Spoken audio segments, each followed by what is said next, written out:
Hello, ladies and gentlemen, and welcome to the Player1 Sim Gear GT3 Championship, the final series at MotorMotion E-Series for 2025.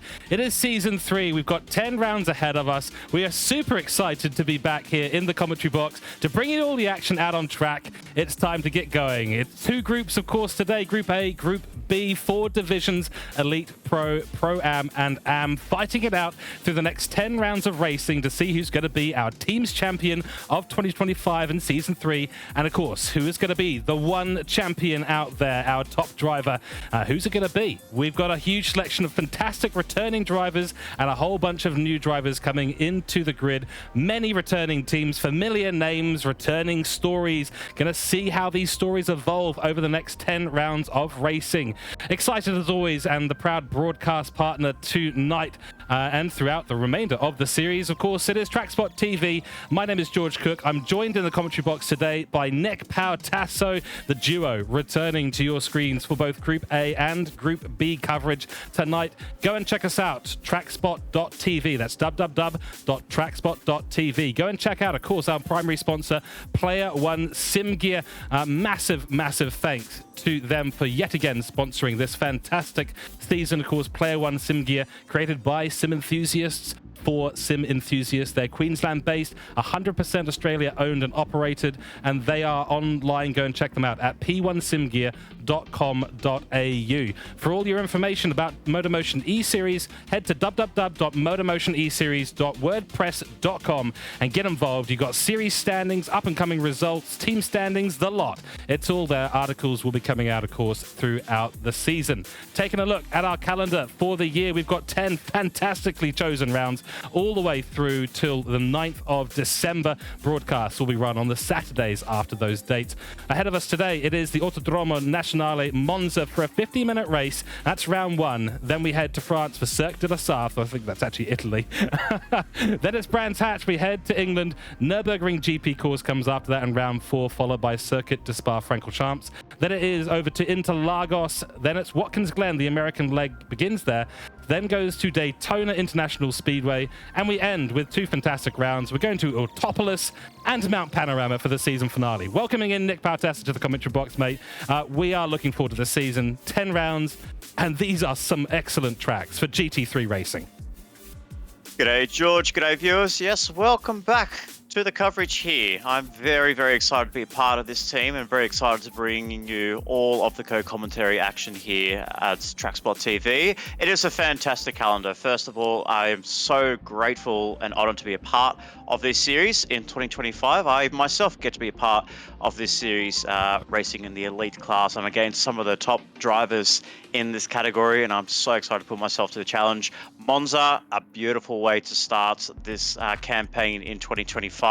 The ones I'm kind of really looking forward to are personal favorites of mine. I'm looking at the Nürburgring in round 4, Bathurst for the finale. But I loved the bit of spice when it comes to Le Mans, Spa, because it can really open up the opportunity for the potential of wet tracks and wet racing. So I'm really excited to get involved in this campaign.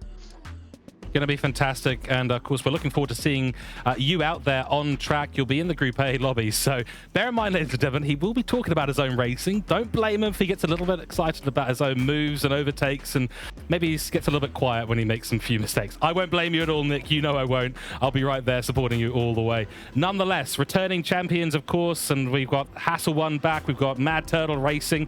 We've got all sorts going to be happening out on track. Let's take a little look at what's going to be happening today. The round, of course, is Autodromo Nazionale Monza. We're going to be seeing what happens into that first chicane. It's a tricky place to start a season, but nonetheless, 50 minutes later, we'll find out who is the winner. Late morning is the time of day. Racing soft tires today are mandatory through the race. Nick is going to talk us all through the racing soft considerations and the strategy considerations today. Tuning prohibited throughout the entire series. Drivers will be allowed, of course, to adjust the brake bias. Very important there. The weather out there today is 18 degrees Celsius, so that's going to be preset weather. It's the S09, but it's humid. Lots of cloud out there, Nick. Late morning. These aren't exactly optimum conditions. I wouldn't say so, not so much. It is going to be a little bit slippery at the start of the race, so you will be seeing a lot of drivers actually weaving and getting the tire temps up as quickly as possible. There are some factors in this as well, obviously being late morning, being the very cold conditions, and then as soon as the track starts to heat up, coming into the afternoon, you'll start to see those tires wear out quite a fair bit, especially through the Lesmo 1s, Lesmo 2s, and through Ascari and Parabolica. You're looking at those corners where the car is going to be very heavy on that left side of the car, so watch out for that front left. And if you're in a MR car, so that's a mid-engine rear-wheel drive car, you're going to be looking out for those rear tires as well. So a lot of variables going to be mixed up and down the field here tonight. Certainly will be. We're excited to get out there and go racing. We've got our qualifying results in already, so let me run you through them. Gopi Mahindajit has managed to take out the top spot. Excellent work there with a 1:47.582. He is nearly 9/10 clear of the next person on the grid. That's going to be Lewis Atkinson for Hooncorp Racing in his Supra. Of course, I think, Nick, correct me if I'm wrong, but every single team has got a different car on the grid this season. There was a round robin and choices were made. Everyone ended up with something different, and I'm gutted because Mad Turtle Racing was supposed to be in the McLaren, mate. What happened? Yeah, well, there was a rumor there that the McLaren was what came into the headquarters and almost signed a deal with Mitch Gray, the leader of Mad Turtle Racing, but then a late swoop for the Mercedes AMG, a last-minute test with one of their former elite drivers coming in and saying that the Mercedes was the best option to go for. So there was no question of a doubt that Mitch Gray put pen to paper, signed for Mercedes. McLaren deal went out the door, sadly. But it is a great opportunity because the Mercedes is a very fantastic car to drive. It's actually quite up there when it comes to the daily races and the Group 3 machinery. That is one of the top contenders. So especially look out for tracks like Monza, the high-end tracks as well, like Le Sarthe, Spa-Francorchamps. You're looking at all these tracks where the top end and the fast-flowing corners is going to really suit the Mercedes. Yeah, well, you know, I'm never going to forgive it from not having a McLaren on the grid this year. Maybe next year, maybe for Season 4, we shall see. In third place on the grid, it is Nick Pautasso. It's you. Third place. Great qualifying there from you. A second behind Mahindajit, but we know how quick he is in that GTR. So, of course, racing you are for Mad Turtle Racing in the Mercedes AMG. Right next to you on the grid, it's going to be Luke Stone with the GR Supra. Also, of course, with Hooncorp Esports. Then it's going to be Nick Pfaff, returning for Aster Racing in the RCZ. Very interesting choice there. A powerful car. It's been in the meta for quite a number of years now in Gran Turismo 7. He's followed on the third row of the grid by Matthew Joinson, who returns to Aster Racing once again. They were separated in their qualifying by 6/1000ths of a second. Very close between the two Aster Racing drivers. Then it is GLR Scotty, Scott Taylor. He'll be, of course, driving for Gridline Racing alongside Gopi Mahindajit. He's qualified 7th position, followed by Water Arrow. The top qualifier for Hasel1 Motorsport, interestingly enough. Then looking down to, I believe it is 9th place, it is Mr. McCullum, Matthew McCullum, in the 458 Italia GT3. And that is going to be a fantastic starting spot from him. He will have to do a lot of work in the Ferrari, the Tifosi, cheering him on today, followed by Spark in the 911 RSR 2017 model, nonetheless. Then it is Bruce the Shark, a man who we know well at Trackspot TV. He's run our livery, or our logo, I should say, in real life off-road dirt racing. What a fantastic guy he is. He's starting in 11th position, so your teammate a little bit further down the grid. Then it's Airborne in the 911 RSR, followed by Chris Farapapa in the NSX, and then Dubzito also in the NSX. So the NSX not looking particularly strong here. The Hondas maybe struggling a bit out there. Yeah, it's very well an interesting car, the NSX. It's always up there, but at the same time, if you don't get the balance and the characteristics of driving this car right, you lose yourself all the way down the order. And we do have to remind our viewers as well, these two drivers, Chris Farapapa and Michael Brill, these are the two pro drivers, so they never actually managed to recruit an elite driver. So basically, they're vying for the same championship.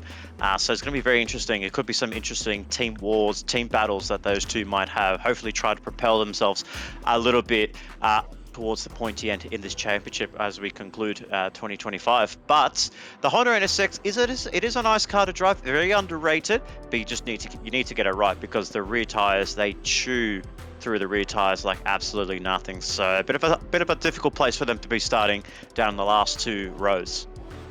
Indeed, we'll see how they progress through the field. It is time. We are ready to go. The drivers are on the grid. Rolling start this season. ×3 tires, ×3 fuel. Critical strategy decisions to be made. We'll talk to Nick about whether it's going to be a 2-stopper, a 1-stopper, or maybe the emergency 3-stopper. We shall see. Let's head down to the grid. We'll see you over there in a few moments' time. Here we go. We are getting on the way for our race. This is going to be it. So let's keep a very close eye on this. We actually have a bit of an audio problem at the moment. We'll try and get that solved mid-race. Here we go. It's the first few meters of Season 3 here at the Player1 SimGear GT3 Championship for MotorMotion E-Series. Weaving there by Nick Pautasso, the one and only. Trying to get his tires up to temperature. It's critical to get a good entrance into this first corner. Lewis right behind him, blocking the road. And we've got Luke Stone and Nick Pfaff and Jointson almost going side by side into turn 1. They're through, they're away, and they're going. And into Curva Grande we go for the first time. Fantastic part of the circuit to race at. Nick is under a little bit of pressure there from Luke Stone early on. Yeah, great start by Gopi and Lewis. Obviously, with the rolling start, you don't really see a lot of moves going to that first corner. So it makes Retifilio a very calm chicane rather than a standing start. So you see a bit of a tail snap there from Matthew Jones. Cold tyres at the beginning of this race. And as you can see there, as myself in third place, I'm on the medium tyres, so you can see why I'm not gaining on the front two drivers in Gopi and Lewis Atkinson. And I'm pretty much a bottleneck for the rest of the field down from fourth below. So medium tyres, a bit of a different strategy. Majority of the drivers on the racing softs, but we'll be keen to see how it all pans out as the laps continue. But it is Gopi and Lewis, your front two.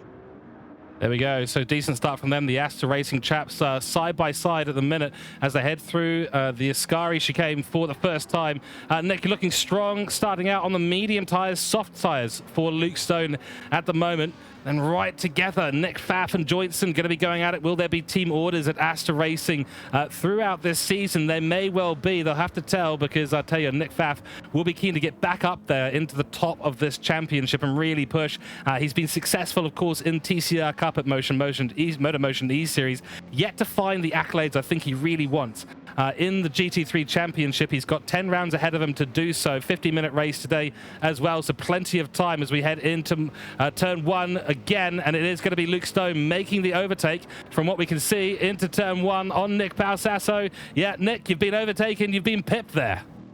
Yeah, no, that was a simple textbook move there for Luke Stone, and for me just to back off. I'm on a different strategy compared to Luke Stone. I knew he was on those soft tyres from the beginning of that race, the margins that he's closing in, and then now getting pressure from the other Nick Pfaff in the RCZ. So I've gone a little bit defensive there, but he just bowls to the inside line, and yet again, I'm not really fighting this off. I know I'm on a different strategy, so I just concede the position, give Nick Pfaff P4. Matthew Jones, as he gets onto the gravel there, and there I see myself fighting back up into Lesmo 1. Do I get the move done? I do, actually. So I get that position back of Nick Pfaff, and Matthew Jones, the two RCZs are really honing in on the Mad Turtle Mercedes-Benz. But then down the back in P7, Scott Taylor's becoming a little bit of a bottleneck and creating a second half of the field. And there you go, a half-second penalty, and he's going to be dropping himself at least behind 1, 2, 3 cars behind even the Porsche. Oh, that's painful. Of course, the penalty line, I do believe, sits on the straight down to Parabolica, the final corner, of course. As you can see, the yellow warning there. He'll be forced to deaccelerate soon in this race. He's running the racing soft tyres as well, so this is even worse because he needs to take advantage of this situation. It's not great news either, to be honest, for Water Arrow. He'll get one position, but look, he's well out of slipstream range. The slipstream setting for this lobby and for the season is going to be real, so they will have a little bit of slipstream. It's certainly no massive advantage being given. We want to, of course, replicate as much as possible real-life racing scenarios. There goes, I believe, Jointson and Pfaff on Nick Pautasso. So he is going to be overtaken, double overtaken. But as you've alluded to, Nick, you're on a different strategy at the moment. You're going to be focused in a different direction. Let's go round the grid because it is going to be Water Arrow from McCullum, and they're nearly going to be side by side in here. Scott Taylor has had a reasonably decent start. He is in 9th place, and look who's right behind them. It's the 24 car.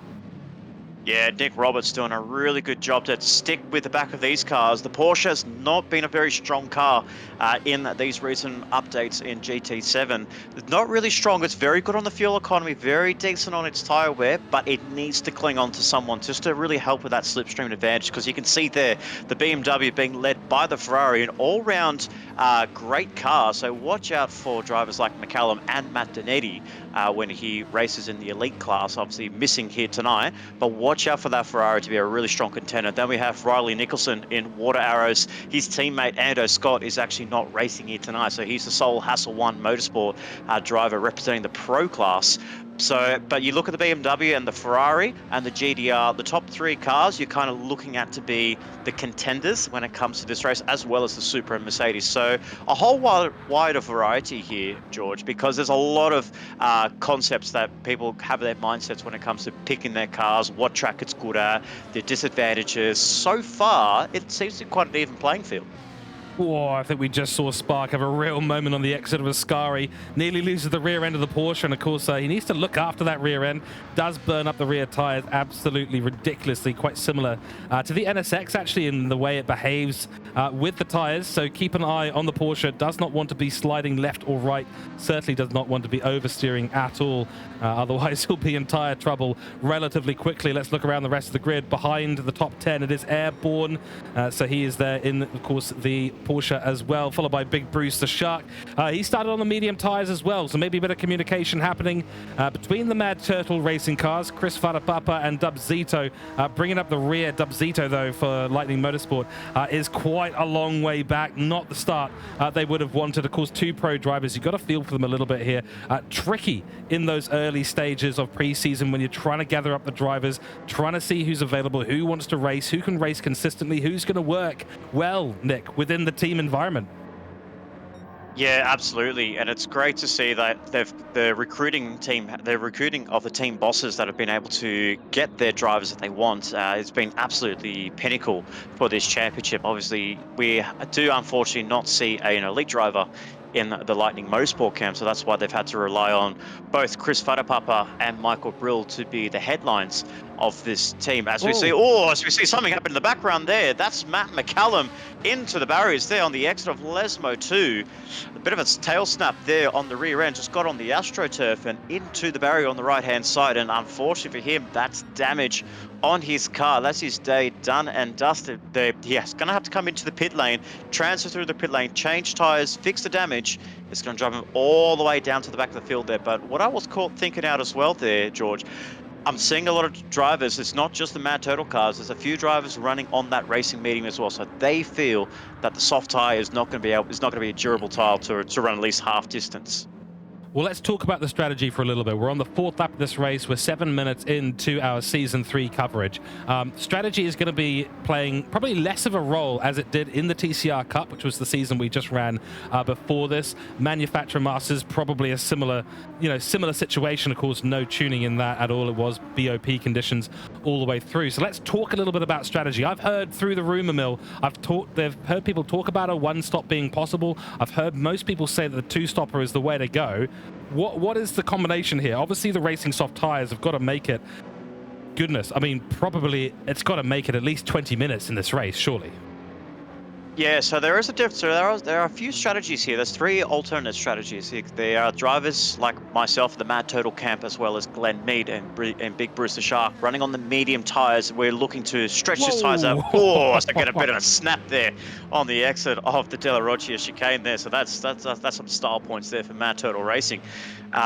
So it's great. So there's some interesting strategies being involved. So the Mad Turtles, myself and Glenn Mead, running on the racing mediums because we feel that the soft tire doesn't last as long on this Mercedes-Benz. It really just burns through its front tires very, very quickly compared to all the other cars. And the GTR as well, very heavy on the front. So you're going to be seeing a lot of drivers really trying to be careful through these fast winding corners, just backing off the corner, braking earlier, going through higher gears to really save these tires. But one of the strategies is that racing medium and running for you're looking at around about half race distance, lap 14, lap 15. So you're looking almost in the 30-minute range, and then for a 20-minute sprint on the racing soft tires. The other one is the racing softs, just half race distance, 25 minutes. on the racing soft, just pit in, full tank of fuel, and then go in for another 25 laps. But then there is a two-stop strategy. This is an interesting one here, and I've been hearing around some rumor mills that the two-stop would have been the actual favorable strategy for some of our drivers here, because they're going, what the idea of this, George, it's full send with the car on the tires and the fuel, so just really burn the car as much as it can through its tires and fuel life. So then when you come into the pit lane, the second time you come into the pits, you actually can do the same thing again, and you actually get the jump on the undercut. But the problem is the pit transit time is quite a long deficit here. You're looking at around about 35 to 40 seconds with the transit time. So really keep an eye on those, that if the two-stopper works, it can work for some. If it works for, if Gopi Mahendra and Gridline Racing do a similar strategy to that, it could throw up a whole can of worms for absolute spice here. Well, I was going to say, this is, with such a fast, long straight, it's so long, and with a lot of straights where the cars are very, very rapid, it's a higher average car speed here than a lot of other tracks that we're going to go to. I mean, like Brands Hatch, you're constantly into a corner. So the pit loss here would it would kind of steer me towards thinking a one-stop strategy is going to be the way. If that's not the case, and there is a two-stop strategy available, it will depend massively on the lap times you're able to do. Mahendra currently in a 148.445 as we continue to watch the battle.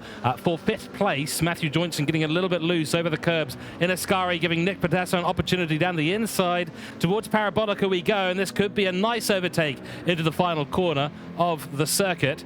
Great history here. This corner has been renamed. It's no longer known as Parabolica. Of course, it is now known as... Oh, I don't have it up on my screen here. That's a real shame. Someone in chat will let me know. And, oh, Nick, that wasn't ideal. Yeah. I ran wide on. I was making the move on Matthew Joyce. I just outbroke myself. Just realised that I wasn't on a soft tyre. Just realised I was on medium, and yeah, just a little bit. Just overshot the corner by a few meters compared to Matthew Joynson. So I just thought, man, I just got to tuck back into the slipstream. I said, go for the inside move there. A little bit of contact made.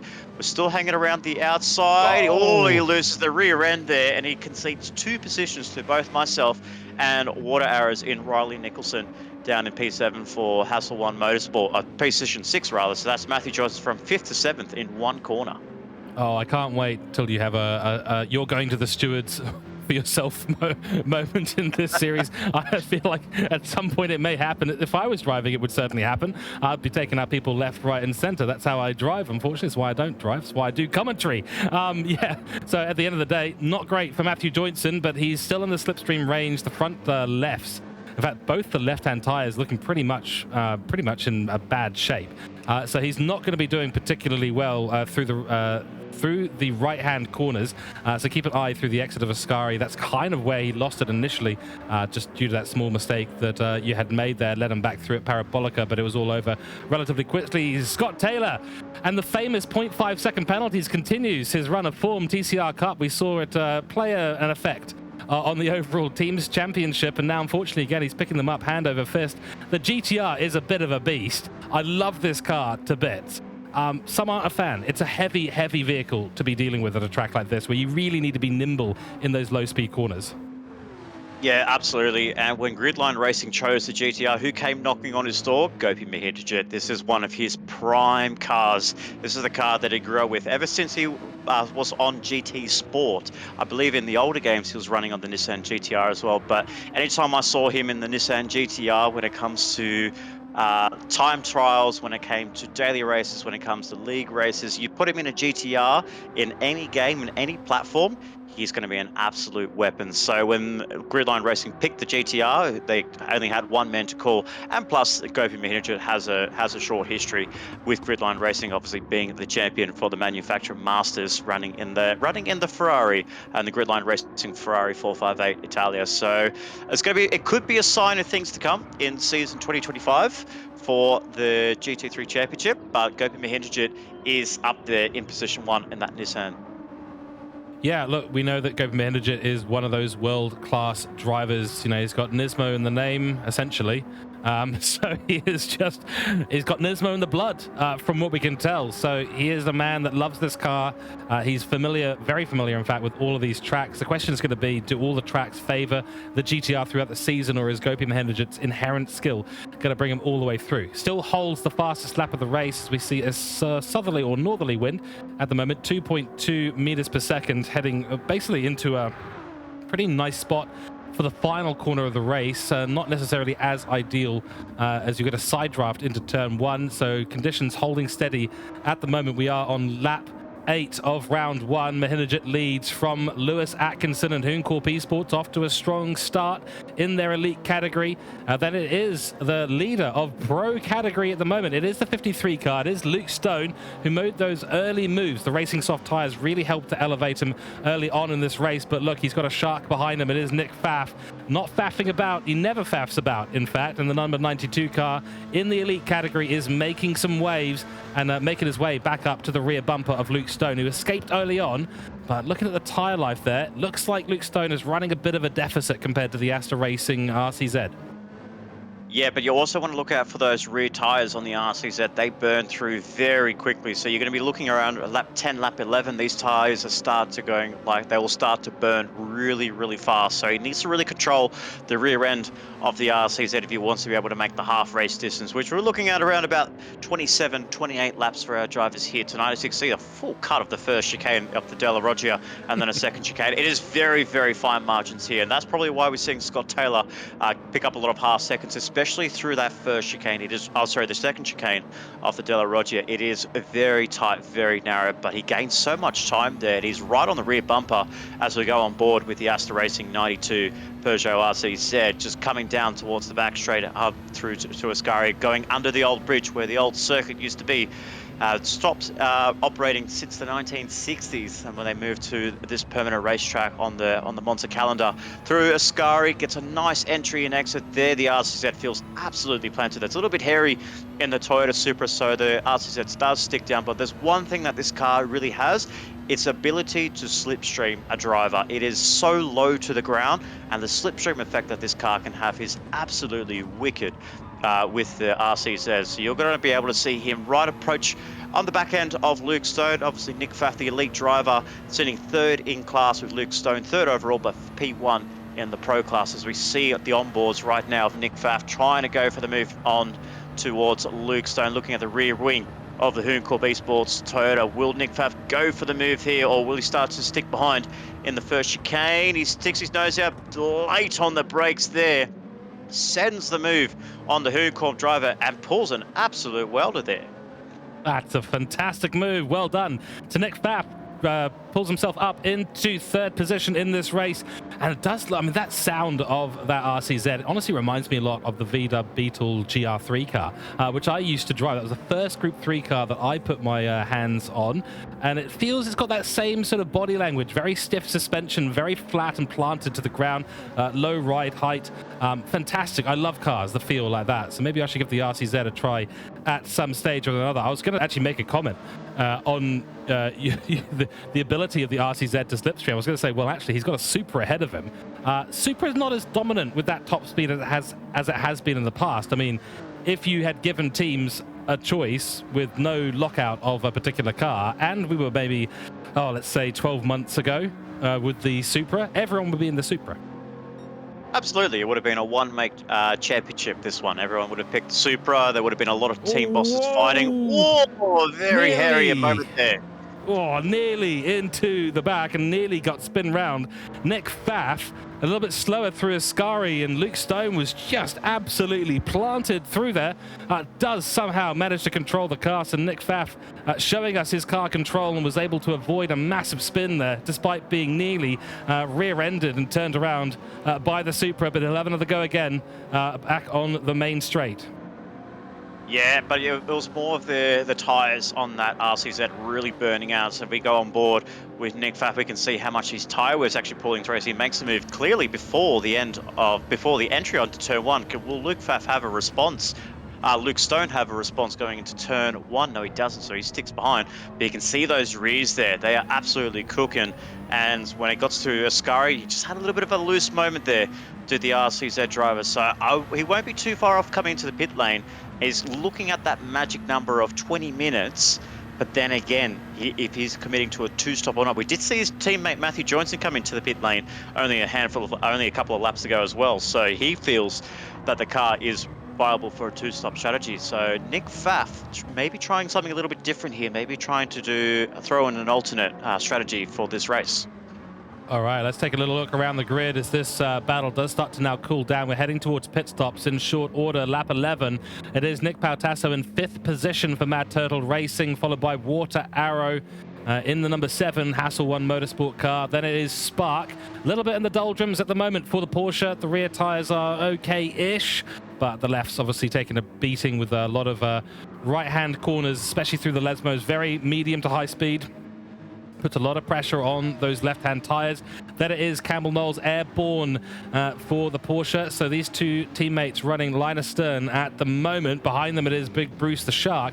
The medium tires, I have to admit, lasting quite a lot longer than I was expecting. We'll talk a little bit about how these guys on the medium tires will fare shortly. Chris Farapapa rounding out the top 10, setting a personal best on his previous lap, 151.6. Then it is Dub Zito. He's made up a couple of positions. It's the reason for that, of course, is that we have Matthew Joynson, who has pitted for fresh softs. Then it is McCallum and GLR Scotty. Scotty also on the fresh soft. So talk to us a little bit about what we're seeing in terms of these pit stops.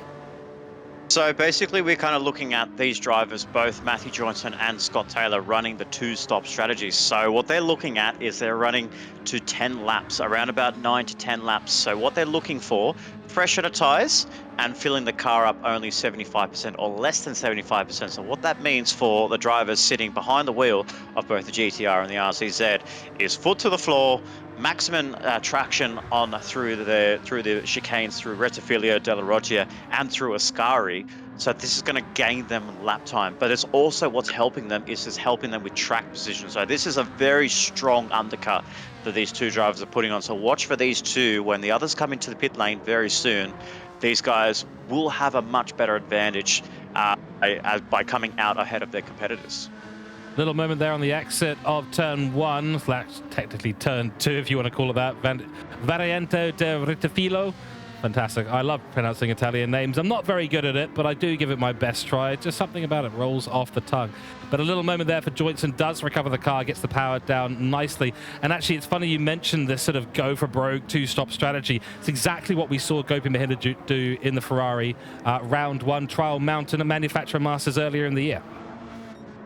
Yeah, absolutely. And I feel like that's what could be on a strategy right now. We're just going over 21 minutes. Does he veer right into the pit lane? No, he goes for another lap here. So this is very interesting. And you can look at that tyre wear. Now you can see his lap times dropping a 1:50.280. If we try to look back at what Lewis Atkinson is doing, you can see that what he's got consistency in the 1:49s, and his tyres are looking in much better condition here. So the Supra, all of a sudden, throughout all its years being a very bad car on its tyre wear and fuel, Lewis not really known to be a driver on saving tyres and fuel. I feel like he might be learning about characteristics here, about how to drive a GT3 car, and especially in this style of racing. So he's actually doing a really good job saving the fuel, saving the tyres, and running in consistent laps with under 1:49. While Gopi Mahidajit, as he sets a purple first sector, struggling on the fronts.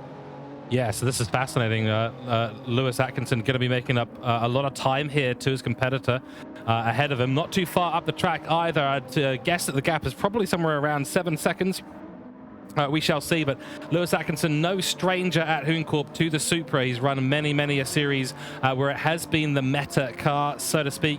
It's been the favorable car. It's been the car to be in, so he has a lot of experience in this beast, and a lot of those series he's running have had very heavy fuel and tire requirements.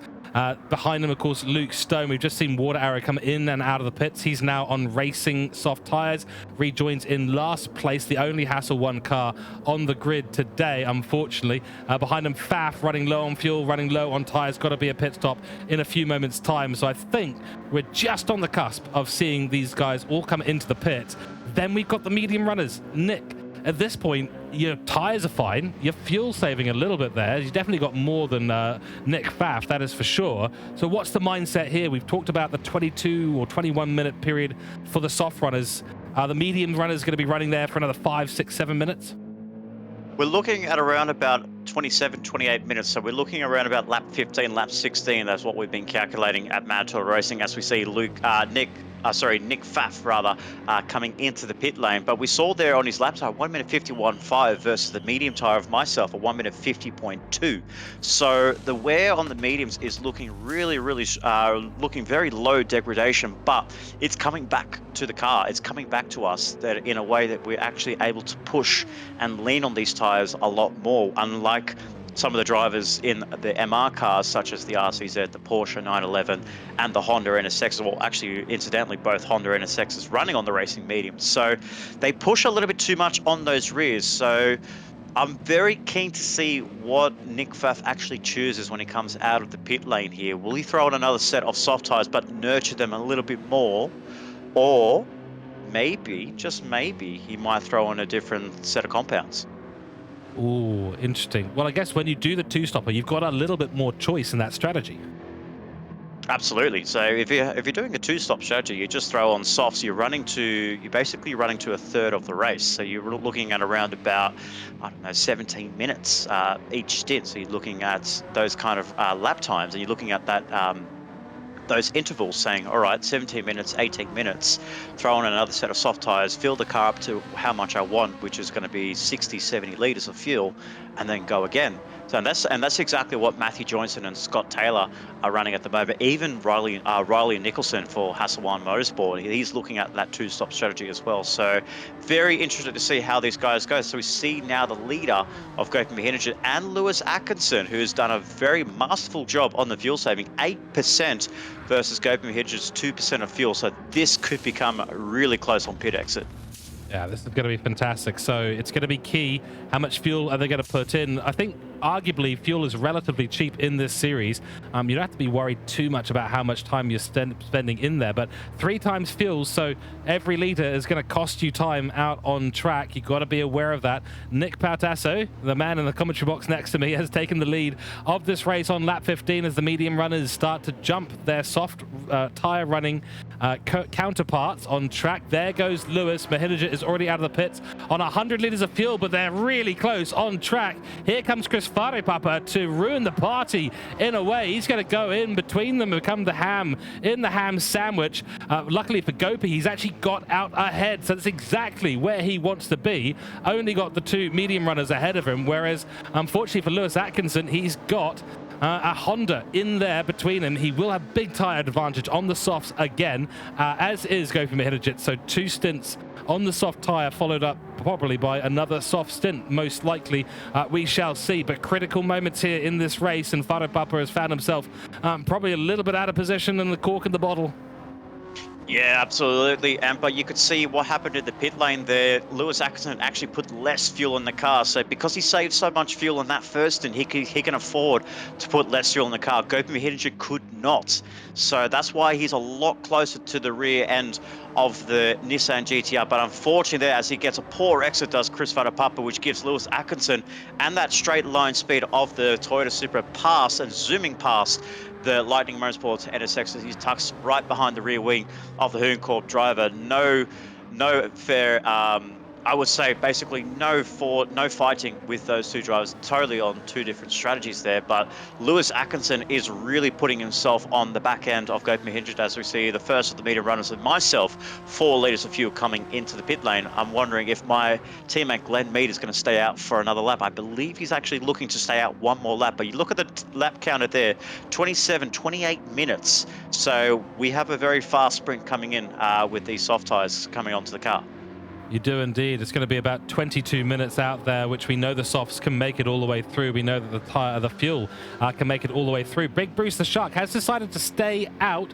Lewis now in chase after Gopi Mahinajit for the lead of the race. Then it is Matthew Joyntson on the racing soft tyres. He's been out there a fair bit longer than most others. Was the first one to come to the pits.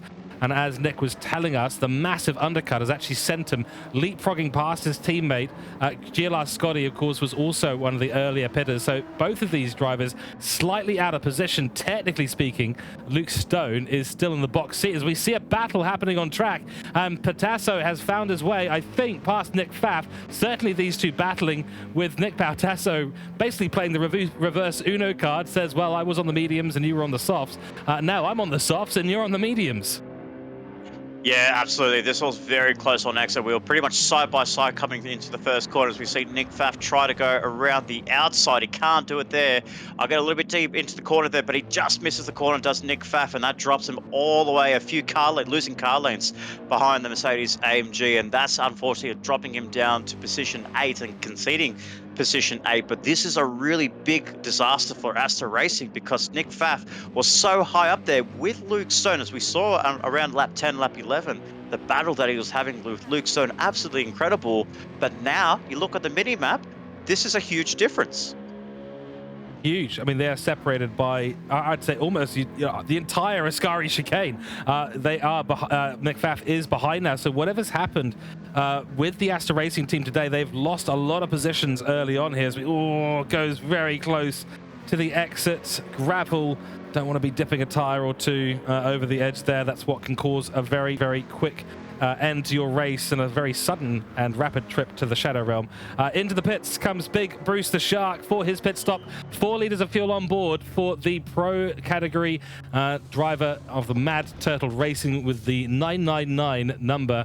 Remember, in emergencies, dial 999 if you're in the UK, or for those of you who know the old IT crowd stuff, 011899. I won't do that. I do know the entire thing. Nonetheless, let's see how much fuel he's going to put on board as we see the rest of the field go on through. Water Arrow jumps on through. 69. Very nice. Love that number. Here we go. Water Arrow has passed him for P8 on the racing soft tires. Pfaff still dropping off the back of Nick Patasso, following Luke Stone, who's up in 5th position. Then it is GLR Scotty. Let's talk about Scotty for a minute here. Didn't have the greatest start, didn't have the greatest qualifying. Is he pulling something back here, or is this a sort of stretch in terms of the strategy he's executing today? I think this is just quite a different strategy that he's approaching here tonight. Obviously, himself and Matthew Joyntson, they're really, I think of like they're just not finding much advantage with this 2-stop here. They are sitting up high, 3rd and 4th, but Scotty Taylor doing a really good job to try and stick close to Matthew Joyntson's. But I don't know, like they are going to have to come into the pit lane over the next couple laps as he does set a personal best. So his best of 49.561. Just under a second behind his teammate in Gopi Mahinajit, setting the fastest lap overall, 48.410. I feel like for Scotty Taylor, it's a very solid drive for the man in the 37 and the team boss of Gridline Racing, but it's just, I feel like the strategy is just not working out because he's got Luke Stone right behind, who was inheriting P3, but will come out still holding on to P1 in class, because Matthew Joyntson does lead the pro class at the moment, as we do forget about how the order runs. It is Gopi Mahinajit, Lewis Atkinson, and myself running 1, 2, 3 in class, but Matthew Joyntson leads the pro class ahead of Scott Taylor and Luke Stone in P3. But you can see Luke Stone is right there, and these two drivers have to come into the pit lane. So I actually don't really know where they're going to end up out of all of this, because you could look at the mini-map there. Everyone's kind of relatively close. Obviously, the advantages that Scotty Taylor and Matthew Joyntson will have: precious tyres and a low fuel tank. Yeah, that's right. And the low fuel tank will obviously need to be filled up again. Joyntson running very, very low at the moment, whereas Scotty's got a little bit more left in there. We know that Joyntson really was trying the massive undercut. So he's gone for a brave strategy today. We'll see if it works out for him on the 18th lap of this race, 32 minutes into a 15-minute race for round 1. Timely reminder, of course, for those watching on TrackSpot TV or on the MotorMotion E-Series YouTube channel, please give us a like and a subscribe, leave a comment, and tell us what you're thinking in the chat or over on the Facebook page for MotorMotion E-Series. You can find all the information for the socials on the website www.motormotioneseries.wordpress.com, and please do get involved in the brand new Discord server for MotorMotion E-Series. Jump on in. The community there is growing at a rapid rate. Of course, check out TrackSpot TV for all your broadcasting and commentary needs. Check us out on www.trackspot.tv. And of course, a big thanks yet again to Player1 Sim Gear for sponsoring the GT3 Championship. Check them out on p1simgear.com for all your sim-based needs, whether it's a flight simulator, a lawn mowing simulator, or a cleaning simulator, which I do believe exists these days. It's a strange world we live in. Absolutely. It's always fascinating to see what goes on in this world. It's just the technology that you can bring into the world is absolutely incredible, and all the strange habits that you can bring into the sim world. But nonetheless, as we dissect away from the cleaning products and we go onto the rubber that is laying on the tarmac here in the beautiful countryside of Monza in Italy, we have Matthew Jones to come into the pit lane for his second stop. But Gopin Behindjic still leads ahead of Lewis Atkinson, going purple in that first sector. But you can see here on this mini-map, this short fill that Lewis Atkinson has done has really closed up on Gopin Behindjic, so much to the fact that we're looking at around about a 4 to 5 second gap there. So they have been coming up, exiting Lesmo 1 and into Lesmo 2. They are basically even quarters, these drivers, at the moment. Gopi's setting the fastest laps here, but this is what Gopi does. He really stretches out his fastest laps, and he really goes for that fast lap and really tries to keep it in that 1:48. But Lewis Atkinson, who I really am impressed with so far in this season, he's really learning about saving tires and running to a race number that he doesn't want to push the car to its absolute limit. He just wants to save the tires, so when he gets to the end of this race, hopefully he might be able to have a chance at cracking the Gopi Behindjic, I would say, position 1 at the moment. Obviously the defending champion for Lewis Atkinson, running number 1 and Gopin Behindjic number 2. He hopes it's going to be the role reverse, having the number 1 in position 1, demoting Gopi's number 2 into position 2. Of course, it's been fantastic seeing Lewis evolve as a driver at MotorMotion E-Series since Hooncorp got involved. And correct me if I'm wrong, I think it was about 2 years ago or so we started to see them jump in for a couple of the series. They've been in the TCR Cup for 3 seasons now, so actually technically that's 3 years. So Hooncorp definitely making a name for itself within the ranks of the MotorMotion E-Series community, and Lewis has been a big part of that. As I understand it, he basically runs the MotorMotion E-Series division, and he's just been growing and growing as a driver. I think the MotorMotion E-Series stuff, as well as whatever other league racing he is doing, has just been showing him that the flat-out approach, going full send and pedal to the metal, is not a sustainable strategy for the thinking man's game of race engineering and race strategy. So he is growing into this role more and more. Great to see him back on the grid. What can you say, though, about Gopin Behindjic? World-class level driver, truly the elite, possibly the elite of elites, depending on where he finishes in this Series 1 champion, of course, to crown after 10 rounds of racing. Round 1 is 36 minutes gone for Group A. We'll have Group B coverage coming up after a short break once this has finished. Let's go through the grid again. 0.5 second penalty. Oh no, Luke Stone. That's not a good time to be getting it. I don't think it's going to cost him really at the end of the day, but just don't get penalties. Try if you can. As easy said than done there, George. Especially around here at Monza, it is very hard, very fine margins. You could just cut a curb, you could just go all 4 tires over the white line, and you just pick up a half second. I really find the most difficult one is on the exit of Ascari here. So it's like when you exit Ascari and you get to that fast left-hander, you want to push yourself to the limit and really just cut the curb as much as you can on the inside, on the left-hand side. But you just go too much, and then that dreaded half-second penalty just appears on your screen. You're just praying. You're just like, please no, please no, please no. All of a sudden, you just see a red bar pop in front of your eyes, and you think, man, there goes my fastest lap. There goes my time gain advantage on the car ahead. But obviously with that 0.5 second of a penalty to Luke Stone, draws me in a little bit closer to the back of the Hooncorp drive. Still got a fair way to go, but it's quite almost half of the pit straight here at Monza. So Luke Stone is sitting pretty comfortable in position 3. P1 in class, myself P3 in class, Nick Pfaff down in position 5, who I believe has actually had a bit of a moment there. I've caught on my secondary camera, and we can see there he's actually got front splitter and front right suspension damage. Oh dear, that's not good for Nick Pfaff in his attempts to keep up with Nick in 4th position. So you've seen it on the other side of your screen. What happened? What has he done? It looks like a typical oversteer moment, maybe through Lesmos into a barrier. Yeah, absolutely correct. It is through Lesmo 1. So we're about to see him go through to the Retifilia and then now approach Lesmo 1. So what he actually did here, he got the entry point very nicely done.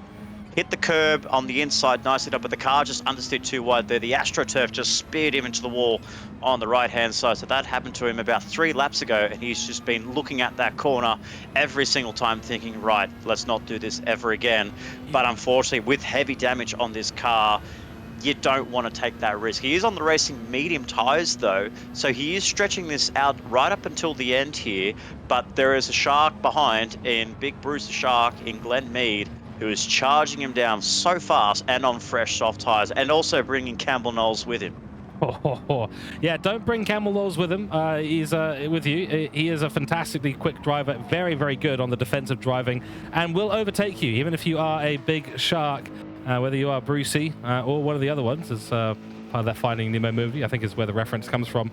But either way, Campbell Knowles will be fierce out there, and certainly early on, the Porsche will be very good on its tyres, and then of course they'll start to drop off. So really, early is when you need to be thinking about making a move if you are Campbell Knowles.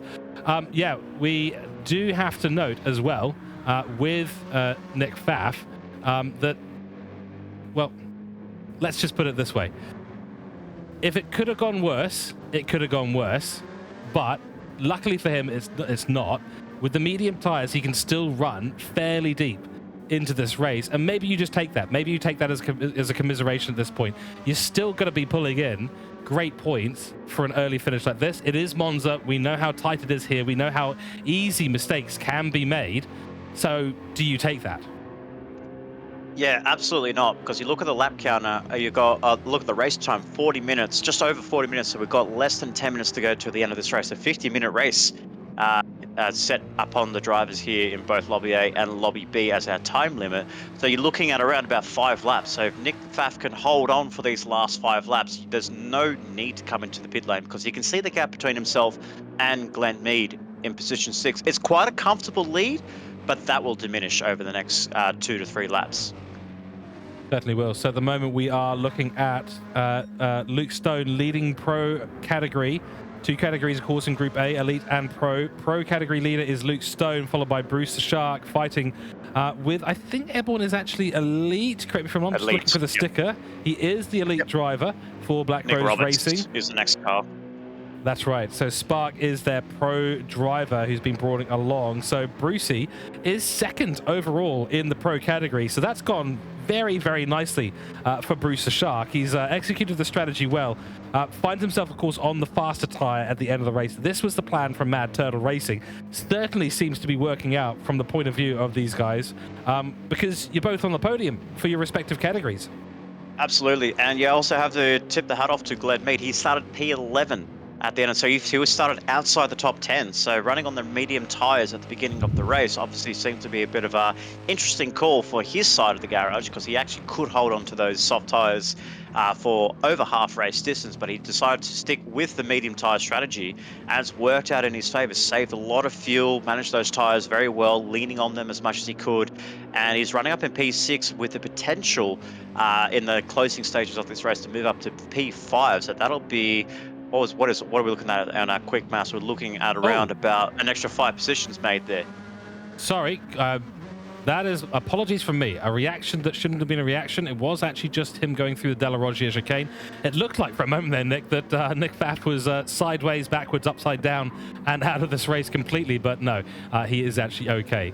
So never mind, I redact my previous comments. Lap 23, we've got 7.5 minutes to go to the end of Group A, and there'll be a bunch of points, of course, on offer. Now, talk to us a little bit about the point structure. There's going to be some extra points awarded to some of these teams today. Yeah, absolutely. So the pro driver, so the elite drivers score the points that they normally score. So they get 35 points for a race victory, and I believe it's 2 points for pole position and 1 for the fastest lap. So making a total of 38. I believe that's the structure.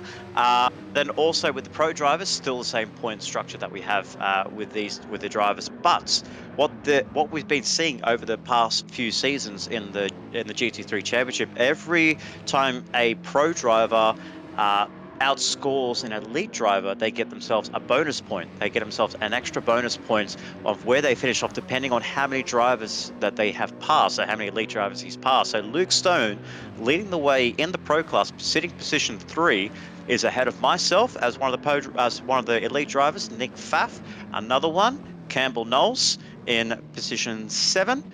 And I believe that must be the last one. So he's going to get himself a 3 extra bonus points here if Luke Stone can hold on to this position.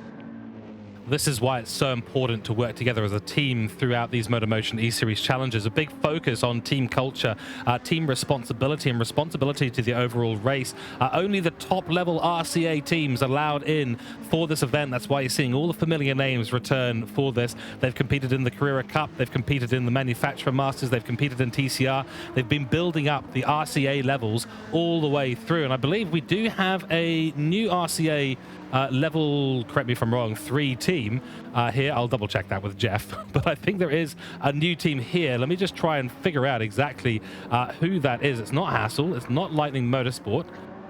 We'll do some thinking on that one and see. It's Mad Turtle Racing, the level 1 RCA. There we go, level 1. So I got it backwards. So that's why you got me, George. That's why I'm here. I'm one of the elite drivers here for Mad Turtle Racing. But yes, throughout its campaign, they have finally decided to get themselves make themselves a very serious threat in MotorMotion E-Series. Obviously, Mad Turtle Racing, very popular team and a very famous team amongst the MotorMotion E-Series category, as well as other racing leagues that they do outside of Tuesday nights racing at MotorMotion. So obviously, Mitch Gray, the team boss of Mad Turtle Racing, obviously very well known for his famous liveries with his decals of the Mad Turtle on the back there and his 400 plus decals on the side of the car, just to try and create that Mad Turtle logo. It is quite astounding of how he manages to get this car to look absolutely pristine no matter what. But yes, he is one of the brand new team owners. I believe I cannot remember from the last seasons who he took that RCA off. I will have to look back through our archives just to see who he took it off.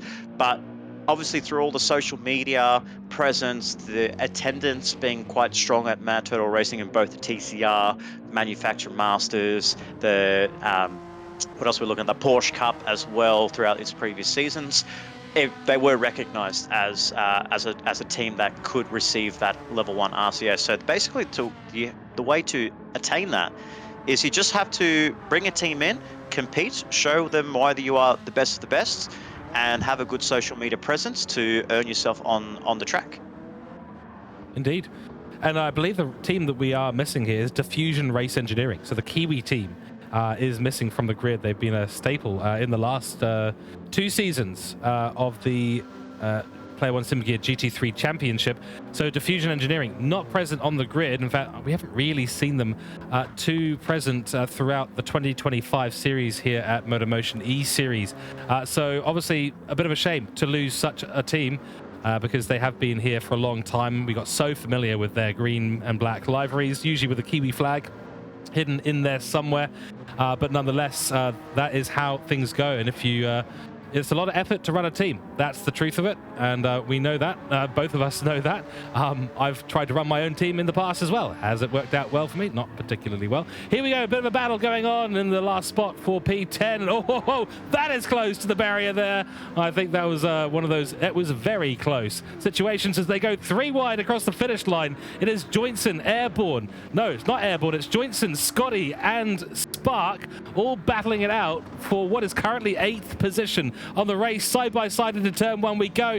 Nice cut through there by Jointson. He's on the racing softs, as is GLR Scotty. GLR should actually have a bit more grip here, but he's been pipped by the RCZ. Yeah, that's a 2-for-1 deal there for Matthew Johnson and Aster Racing at the back, caught the back end of that of the live action from what we saw with these three cars battling out the Exeter Parabolica. What a move by Matthew Johnson to get into that slipstream and really run it right off the track. Obviously, you don't get track limit penalties. Unfortunately, Scott Taylor, another half-second penalty. Obviously, the dreaded half-second penalty, as George mentioned early in the broadcast, of what could have been a costly error in his TCR campaign. It's basically he got himself really far wide, but it was almost a three wide moment going into the first chicane to the Resifilio chicane. He was so close, but Nick Spark did the right thing and pulled out of it and say, "I'm not being a part of this action." These are the two stoppers coming back, and you can see where they are, George, on this track map here. You can see Matthew Jones in position 8, Scott Taylor in position 9. They don't have much gain from it. Oh no, okay, so that's Scotty Taylor off track. He's missed the apex at the second part of the Ascari chicane, sent himself wide, add the 0.5 second penalty to it as well, and he's finding himself out of the slipstream range of Spark and Jointson. Spark, who's got so little left in his fuel tank and on the racing softs, whereas Scotty's got so much in the tank. He's overfueled the car, he's got way too much tyres left at the end of this race, and he's making some small mistakes which are starting to cost him. Water Arrow starting to make his way back up to his rear wing as well after that mistake. Jointson putting pressure now on Airborne. Airborne suffering on racing soft tyres that are worn out completely. It's the easiest overtake I think we've seen of the evening, and rear damage for Campbell Knowles. So that rear diffuser in an MR car, when it's got damage and you've got bad rear tyres, oh dear. Welcome to the ice skating rink.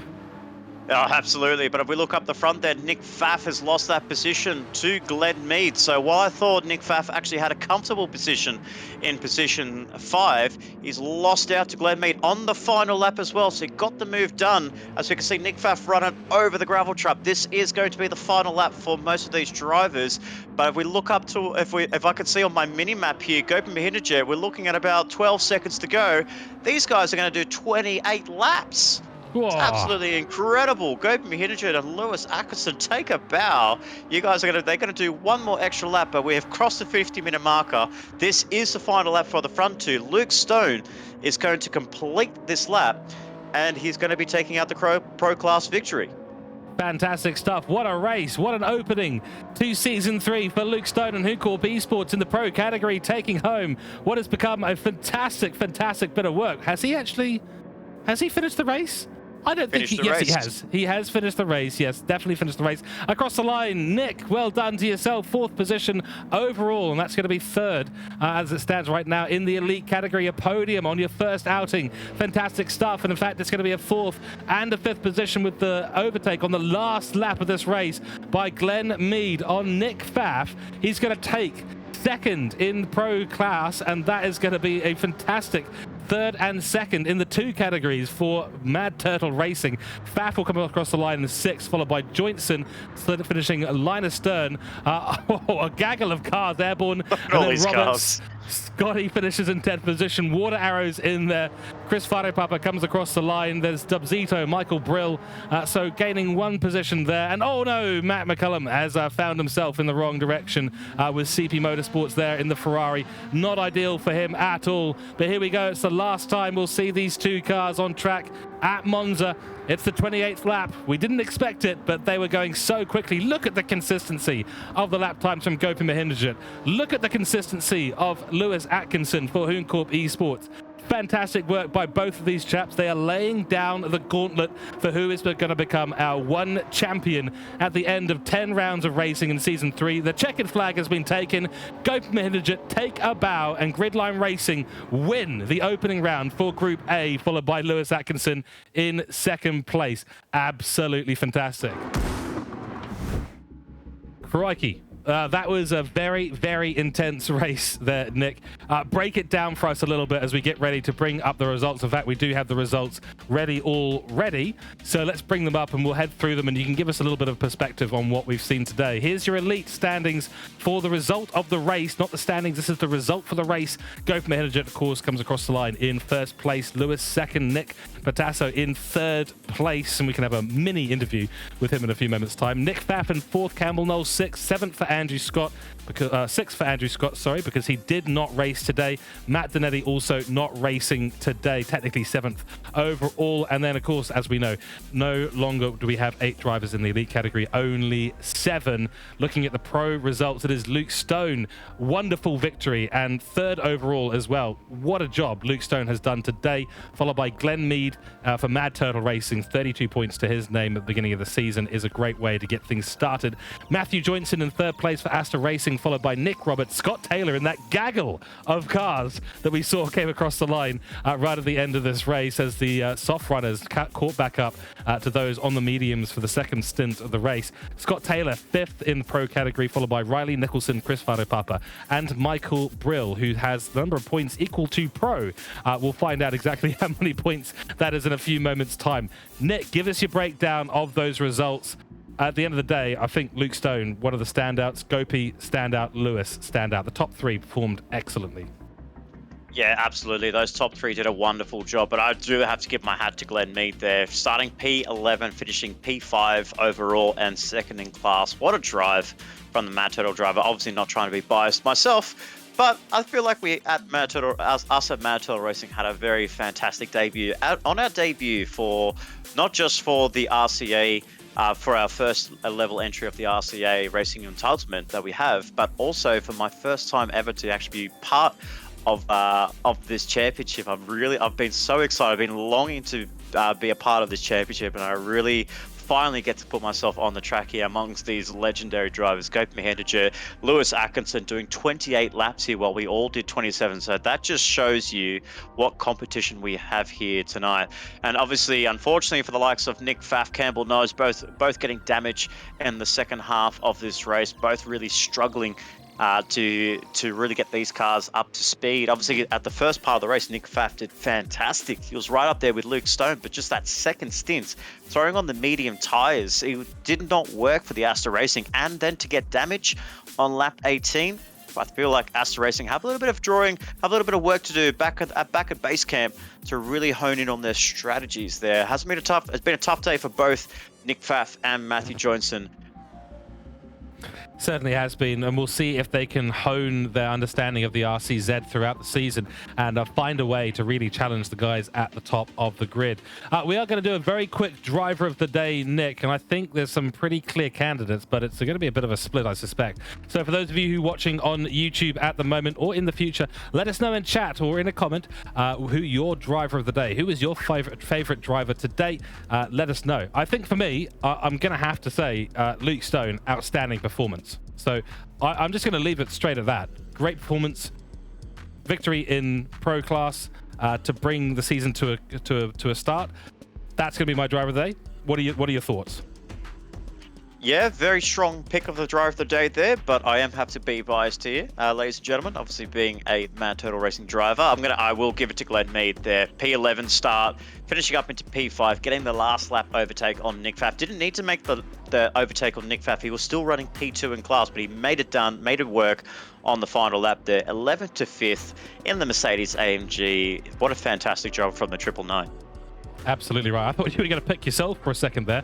Then I would have really been starting to dial up the pressure on the Mad Turtle drivers and livery designers as well. At notable times, we've had replays go past the GT7 upload limit because of the 5 million different elements of the Mad Turtle livery. It does look gorgeous, though, I have to admit. Right, ladies and gentlemen, that is your Group A Elite and Pro coverage for round 1 at Monza. Stay tuned. We'll be back in a few minutes' time, about 5 minutes' time, for your Group B coverage. And boy, oh boy, this is where Nick and I get excited because we all know Group B or Division 2 or Lobby 2, when it's got a 2 or a B in it, oh, we're there for the action. Stay tuned. We'll be right back in 5 minutes' time.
Well, ladies and gentlemen, welcome back to the Player1 Sim Gear GT3 Championship. It's time for Group B, the Pro-Am and Am Championship. Going to be kicking off in a few moments' time. Season 3, Round 1, and we return to Monza. Same conditions, similar track circuit conditions out there at the moment for this race. It's going to be an exciting one. We'll run through the qualifying session in just a moment time, and we will be giving you an update on the final standings and the top 3 of each of the driver categories and the team's title at the end of the stream. So make sure you stay tuned for the remainder of Group B. It's going to be spicy out there. We all know the Lobby 2 Group B Division 2 action is always some of the best at MotorMotion E-Series. For whatever reason that is, Nick and I get rather excited here in the commentary box. Of course, broadcasting today brought to you by Trackspot TV. My name is George Cook and I'm joined in the commentary box by Nick Tasso. Big thanks to Player1 Sim Gear for sponsoring the GT3 Championship. Go and check them out on p1simgear.com.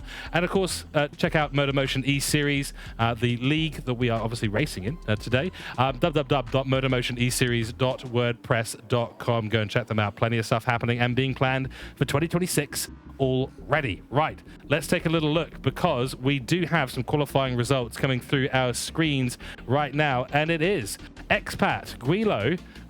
Interesting name, Expat. Some of you will be familiar with him in the Mercedes AMG. So for Mad Turtle Racing, finds himself on pole position, a 148.9, and Nick's probably chewing at the bit right now to get onto the microphone and talk to me more about how awesome Mad Turtle is. But that is another Mad Turtle Mercedes on the top spot. He's followed by Booster Blake in the Group 3 Supra for Hooncorp Esports, separated by 9/1000ths of a second in qualifying. Then it's Calculated Risk returning. Love Calculated Risk. He's a commentator's dream in terms of his name.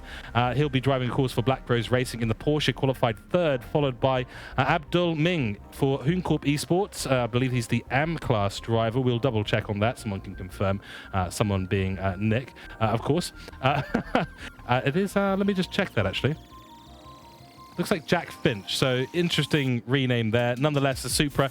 Then it is RPM in the Mercedes AMG GT3 car. It'll be the AM class driver for Mad Turtle Racing in 5th place. Then it is Jeff Bruin, very own league organizer and admin for the GT3 Championship. Finds himself in 6th position, followed by Hasel1, Mark Hasseldine, for the owner of Hasel1 Motorsport in the M6 GT3 Sprint model. 7/10ths down. Close qualifying between him and Aussie Psycho in the 458 Italia for CP Motorsports.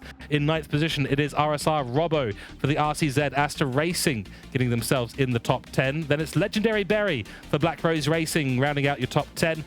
RBR Hogs in the RCZ for Aster in 11th. Blue Dog in 12th for Gridline Racing. Then it is Brits Lightning in the NSX and the Bundy Drop Bear in 14th. So again, Nick, 2 NSXs right down the bottom of the grid.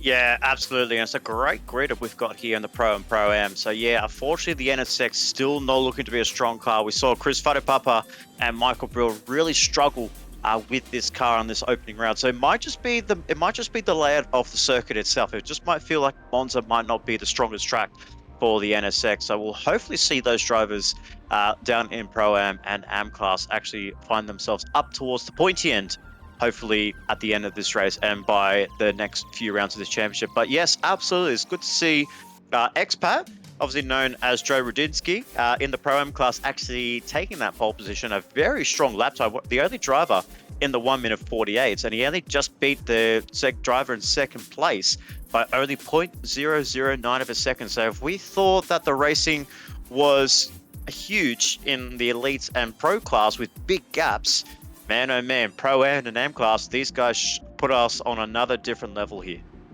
Absolutely right. Well, we are looking forward to the Group B race ahead of us. It's time to head out on track. The cars are ready and we're going to go racing. We'll see you out there. Right, here we go. Rolling starts, of course, all the way through the season. And that is going to be an important category to keep in mind. And just make sure we don't have any antics off the start line. There are the lights. And we're away racing. Group B begins its Season 3 campaign at Monza. And what a run at the beginning for Expat. Gets away beautifully. Boosted Blake not getting quite the getaway that he needed to, under pressure already from Calculated Risk. In the background, it is RPM. And no, it is Jeff Bruin getting overtaken by Mark Hasel1 nearly. But the Gridline Racing driver in the GTR does manage to hold the line through turn 2. And away we go through Curva Grande for the first time. Robinson trying to make an attack on Aussie. So Aussie's going to be under a bit of pressure here early on. There goes Aster Racing trying to find that inside line into the Della Roggia chicane. It's a great place to overtake if you can make it, but you've got to get that car slowed down into the chicanes. Coming up ahead of them looks like lots of people getting through successfully. No, there goes RPM. He's off sideways as Hose does actually cut the corner, completely cuts the Della Roggia chicane, and Mad Turtle and RPM find themselves first and last on the grid as we head through Lesmo 2. Yeah, great start there by Joe Rudinsky in P1, but unfortunately not a great start for Bob Massey there. Rotated, almost got himself into a full spin at the Della Roggia chicane there, but it's down at the back of the grid. A lot of work to do for the AM driver, as we saw there amongst the drivers there, Richard Robertson in the Aster Racing, really strong straight line speed early on in this stage of the race there, as well as Mark Hogan. The RCZ is looking very strong, and a great run there by the Porsche to get right up underneath the rear wing of the RCZ. So this RCZ really slippery in a straight line here, George, and this is why they have to get these overtakes done early, because the tire wear is going to absolutely murder these guys. So whether their strategy is going to be on par and similar to the drivers in Elite and Pros, we see an overtake done by legendary Berry we can see on Mark Hogan. It is going to be interesting to see the battle of the straight line speed. The RCZ will have the upper hand, but look at the cars behind. They are just queuing up here going into the first chicane. Oh, it's going to be a concertina as we head into the braking zone at turn 1. The medium tyres on Hogan's car. Oh dear, Jeff Bruin has to make some avoiding action there on the outside line. It is trying to try the outside of turn 2. It's not going to work out for him at all, because now he's going to have Finch coming right back at him. In fact, actually, where is Jeff Bruin? He's actually up in 4th place. Sorry, that is his teammate. That is Blue Dog in the number 6 GTR. So apologies to our glorious leader. There we go, swinging to the outside. Mitch Collin wants a piece of the action too as we barrel towards a 3 wide nearly into the braking zone. Della Roggia chicane. Don't do that. Don't do that. Wow, and they actually managed to sort that out calmly there, and then we can see the Graham Split and Blue Dog just get the switchback of dreams there. That is a textbook switchback there from the number 6 driver, but just gets it loose on the entry of Lesmo 1. This opens up the opportunity for Mitch Collins to dive down the inside of Lesmo 2. Oh, this is hair and mouth moment here. It's very tight on the exit there, but gets it done nicely. Does the Honda driver there. Beautiful move there, but we can see there Bob Massey and Jack Finch with a half-second penalty next to his name. These drivers that were down there, they were spinning around basically at Della Roggia. They are now trying to fight their way through this pack so quickly, but they have a lot of slow traffic ahead of them. Jack Finch does have that half-second penalty. Bob Massey in the second Mad Turtle Racing trying to claw his way back up towards the front there. This is what happens when you're one of the faster drivers down the order here. It is really tough to get yourself back towards the front of the field, because these drivers are battling for the keeps here of the bottom half of this race, of this lobby. Exactly right. Of course, Mitch Collin, Pro-Am driver for Lightning Motorsports, versus currently the Blue Dog. Blue Dog, who is driving for Gridline Racing as their AM class driver up ahead. We do have some more side-by-side action. We'll try and swing the camera that way into the main first corner we go. Expat leading the way beautifully. He's got a bit of a gap. In fact, he's out of the slipstream range almost of Boosted Blake, who is off to a great start in this race, looking really smooth in the 747. Is a Pro-Am driver, of course, for the Hooncorp Esports team, followed by Calculated Risk, also a Pro-Am driver. So we've got Pro-Am drivers 1, 2, and 3 at the moment, followed by Jeff Bruin, also a Pro-Am driver. Hasel1, and that's Mark Hasel1, of course, the Pro-Am driver for his own team, Hasel1. Robinson in 6th position at the moment for Aster Racing, Pro-Am 2. Then it's Aussie GTR, who is leading the CP Motorsports pack at the moment in the Ferrari.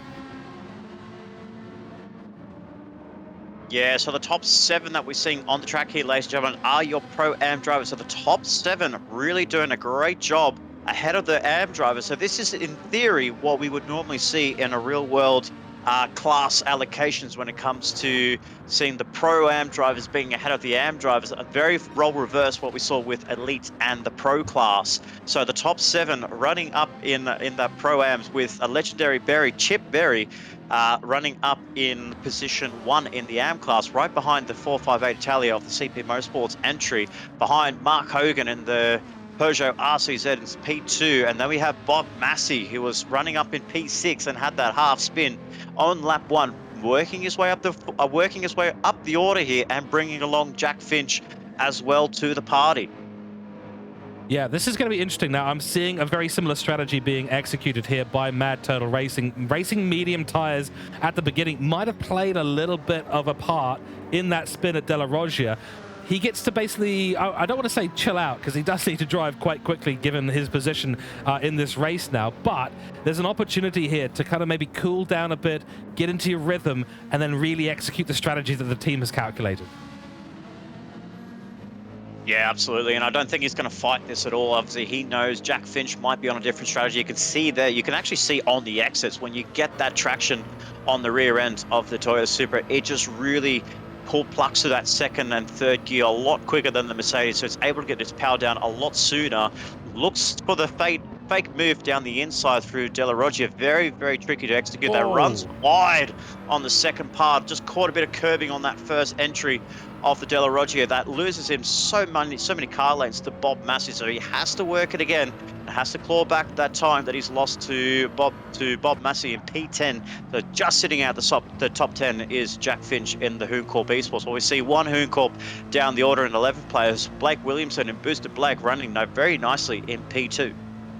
Indeed. So Expat leading from Boosted Blake with 4 laps in, 7 minutes gone in this race already. Personal best and personal best sectors being set by RPM at the moment. Has had a couple of moments throughout the track. Della Roggia doesn't seem to be a place that he's favoring at the moment. So back up the top with Boosted Blake, still going strong, but look at the gaggle of cars he's accumulated here. Jeff Bruin is coming back into the action, the Pro-Am class driver for Gridline Racing, a team he knows well, a team he's been with before, and maybe the access to the supercomputer has been tempting him as he attempts an overtake into the inside line into turn 1. Yeah, the straight line speed of the GTR, just trying to get the move into the Retifilia. Can he outbrake him? He does. Oh, contact made, but that is calculated risk, taking a very calculated risk there to try and outbrake the GTR. Gets onto the grass there, half spins the car. Thankfully not to take out Jeff Bruin in position 3, but wow, that is a hard-in-mouth moment there for the Black Rose Racing driver. Certainly is. I mean, he had plenty of space there. I don't think Jeff was squeezing him at all. Went for a sizable send down the inside, but nothing really to it at the end of the day. A small mistake and completely unforced error there for calculated risk, who didn't calculate the distance between him. Yes, we're doing this joke again, between himself, his tires, and the grass on the right-hand side of the track. Yeah, absolutely. It's a little bit risky there. It is very risky to try and outbrake the car that is going on the inside of you through Retifilia, because there's a little bit of the AstroTurf going into turn 1 and turn 2, but not so much that you can actually outbrake it, because you are actually braking onto the grass. We see Jeff Bruin sizing up another move. Oh, a bit of a bump there on Blake Williamson's Toyota Supra Hooncorp Esports entry. But you can see there, it's just got the braking performance of the GTR a lot stronger than the other cars here. Actually, I would have thought it was quite a weaker car, but Jeff Bruin's actually showing us that the braking mechanics of the Nissan GTR are very, very strong in these early stages.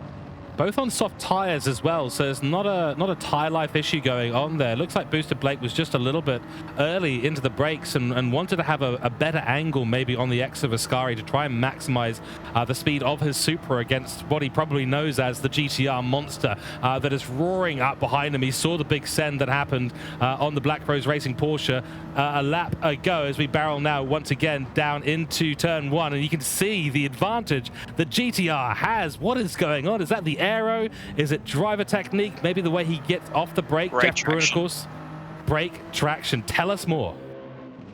He's got a great traction, got a great exit on turn 2 there. So he's just looking to try and get back onto the rear wing of the Hooncorp driver. Will he think of a move going into the inside through Della Roggia? No, it's too far back there. You can fake a move there for boosted Blake, but it's just all about the traction. The GTR is very, very strong on the traction zone through the slow corners and really just gets the power down a lot faster than the Toyota Supra. We can just see that performance there. This is why we saw the likes of Gopi Mihidajit and Scott Taylor in Lobby A demonstrate that performance, that they have the strong tractions coming out of this GTR. Obviously, very, very heavy car. Kind of feels like you're driving a boat, but it's very strong on the exits of corners, and we can see there us trying to tickle the back end of the Hoon car. You can see he's getting ever so closer there. So I have a feeling that even though Jeff Bruin does have this performance, that he does have this upper hand,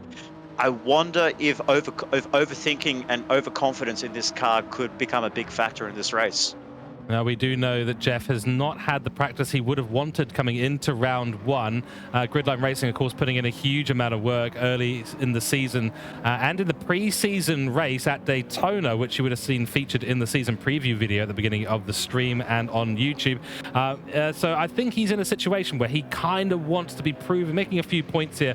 I don't know if he's going to be pushing too hard given the amount of practice he's had. Here we go again into turn one, into the braking zone at the 200, or actually the 150 marker is where these cars are braking at the moment in other games that I play. It is the 200 marker for reasons.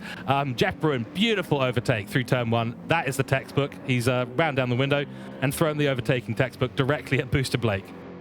Yeah, absolutely. And he got the power down a lot sooner, taking a bit of a narrow approach through parabolic car just to really get himself a straight exit onto the back end of the rear wing of the Supra. So, you see Blake Williamson thinking about a move through De La Roggia. Very risky there from the Toyota driver, but just sits back, sits pretty in P3. Jeff Bruin making the moves early on at lap 7. Bear in mind, Jeff Bruin, of course, has the fastest lap of the race as well. A 1:49.357. X-Pac is only one corner up the road for Mad Turtle. He started on the racing soft tire, one of the only in fact, Mad Turtle driver who has decided to start on the softs.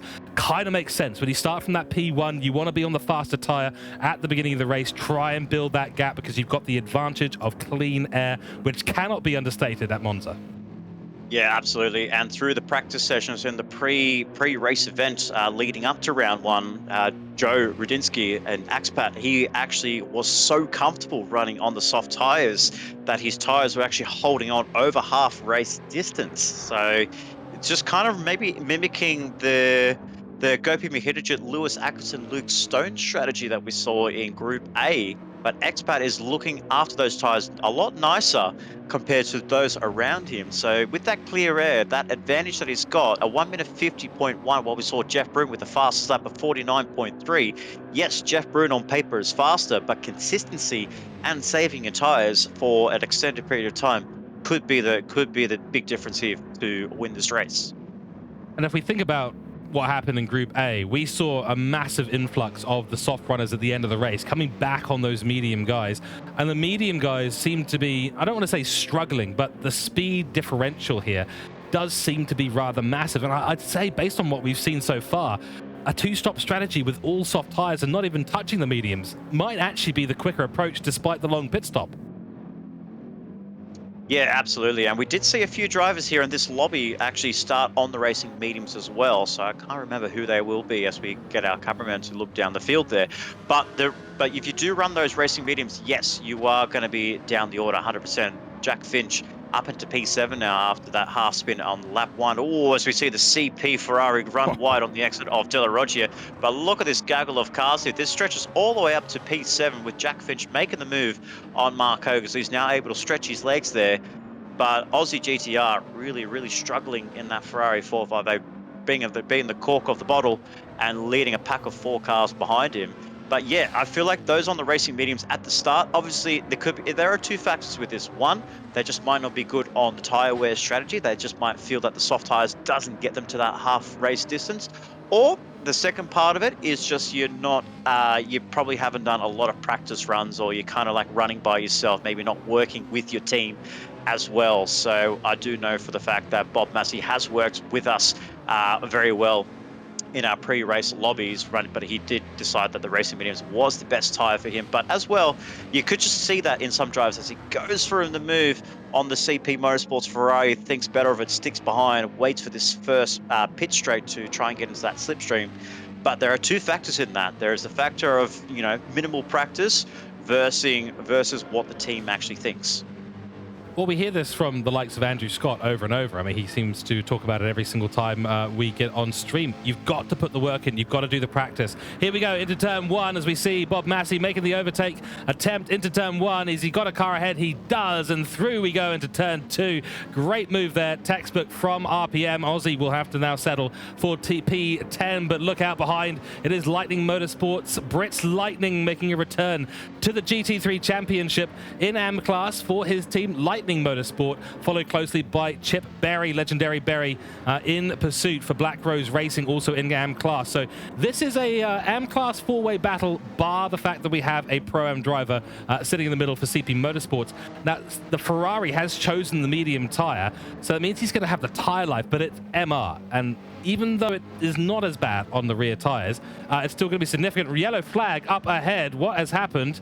I believe that is Robinson off the track after Lesmo 2, and he has actually done a ping pong and gone probably 90 degrees nearly into the barrier on the left-hand side, Nick. Oh, no, that is a huge moment there for Richard Robinson making his return to the GT3 field. We hadn't seen him in the TCR campaign, so he's making his return to MotorMotion E-Series, and this is not the way you want to be making your return. A mistake on the corner there through Lesmo 2, just very similar to what we saw with Matt McCullum in Lobby A, just a little bit too much on the AstroTurf, just spears it into the wall on the right-hand side, and just it kind of like bounced off from the left and then nearly bounced off to the bounced from the right, nearly bounced off to the left side of the car, so almost got damage on both ends of the car. So very, very lucky there. Very loose Ferrari there. He's going to have the NSX on next to him side by side with Legendary Berry trying to tuck in underneath the rear wing of the Ferrari and see if he can get himself onto the back end of that 458. Does he go for the move into turn one? He does. Does he outbrake himself and goes for the move onto the Honda? No, he doesn't. He's just going to stick tight and take that position away from the CP Motorsports driver. But the Ferrari, 1 second penalty next to his name. But the Ferrari so far, what we saw in Lobby A and Lobby B, not impressive, and not impressive to the Tifosis. So far, we shall see. He's on the medium tyre, of course. Aussie now in 11th position as we see racing soft tyre drivers going ahead rather rapidly. Chip Berry there, smart move to be trying to outbrake the Ferrari driver into turn one. Of course, we had Aussie with Brits Lightning right ahead of him, so no way he can break that late. So it was going to be an easy overtake, but overshoots it massively, and a 1 second penalty has undone all of his hard work in the last few corners of this lap 10. Out of however many it's going to be, 28 or 27, we shall see. But that has undone a lot of the good work that he's just done there. Let's go and look around the entire field. We've had stuff going on all around, so we're going to get a full update as we head towards that period where we're going to see some pit stops, maybe starting in about 2 or 3 laps time.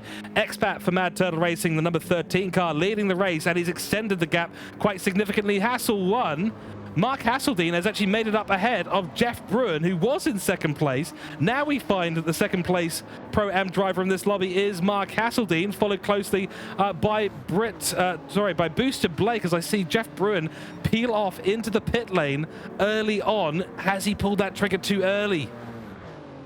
Oh, this is very interesting here. I don't know what's happened to Jeff Bruin. I wonder if he's actually got damage on the car. I don't think so. Nope, From what I can see, no damage at all there. Booster Blake makes the move on Mark Hasseldine. So obviously, between Blake, the 747, and the 18 of Jeff Bruin, probably battling so hard to the point where Mark Hasseldine was so far back, he wasn't even in the picture for the battle for P2. So even though those two were battling so hard, Mark Hasseldine just got a 2-for-1 deal there, put it up into P2, and done a very good job there to hold it for the previous lap.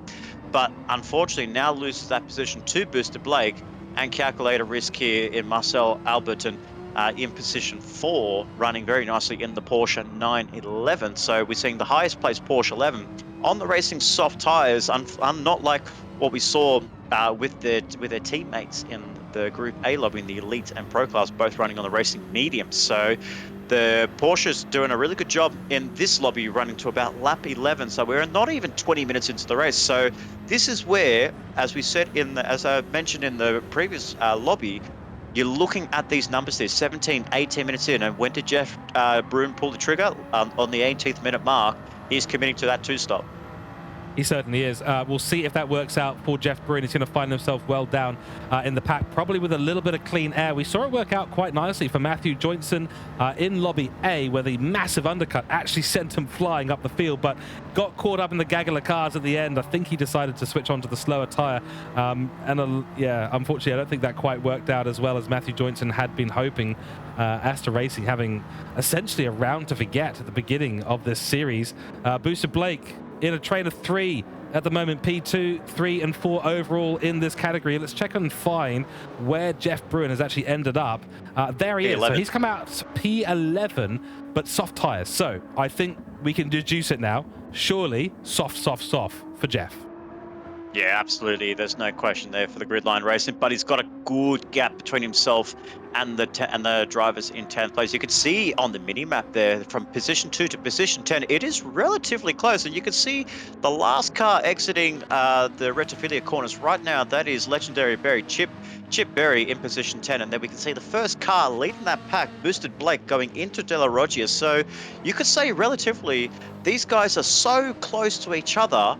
And that they fight a lot, and their dying tires are going to really be the backbone of their Achilles heel. Jeff Bruin's going to reel these guys in. He's going to reel them in very, very fast. Well, and then look at the fastest lap. I mean, if he's able to do anything close to a 49.3, he'll be still about 1.5 seconds faster a lap than these guys. And it is not a short lap, you know, always going to be above that 1:30 sort of area. But at the end of the day, you know, it's going to make a difference. Jeff Bruin will probably be catching them just as they're hitting their pit stops as well. This could work out incredibly well for the Gridline Racing Pro-Am driver. Not working out so well for RPM. The 808 Bob Massey has picked up a 1 second penalty, unfortunately, so finds himself in an awful position. That's going to destroy the work that he had been doing, and away drives Hogues. Mark Hogan for Aster Racing into the sunset for now, and the slipstream essentially has been handed off to the car behind. Troy Britnell, not Broy Tritnell, which was what I was about to say, Nick.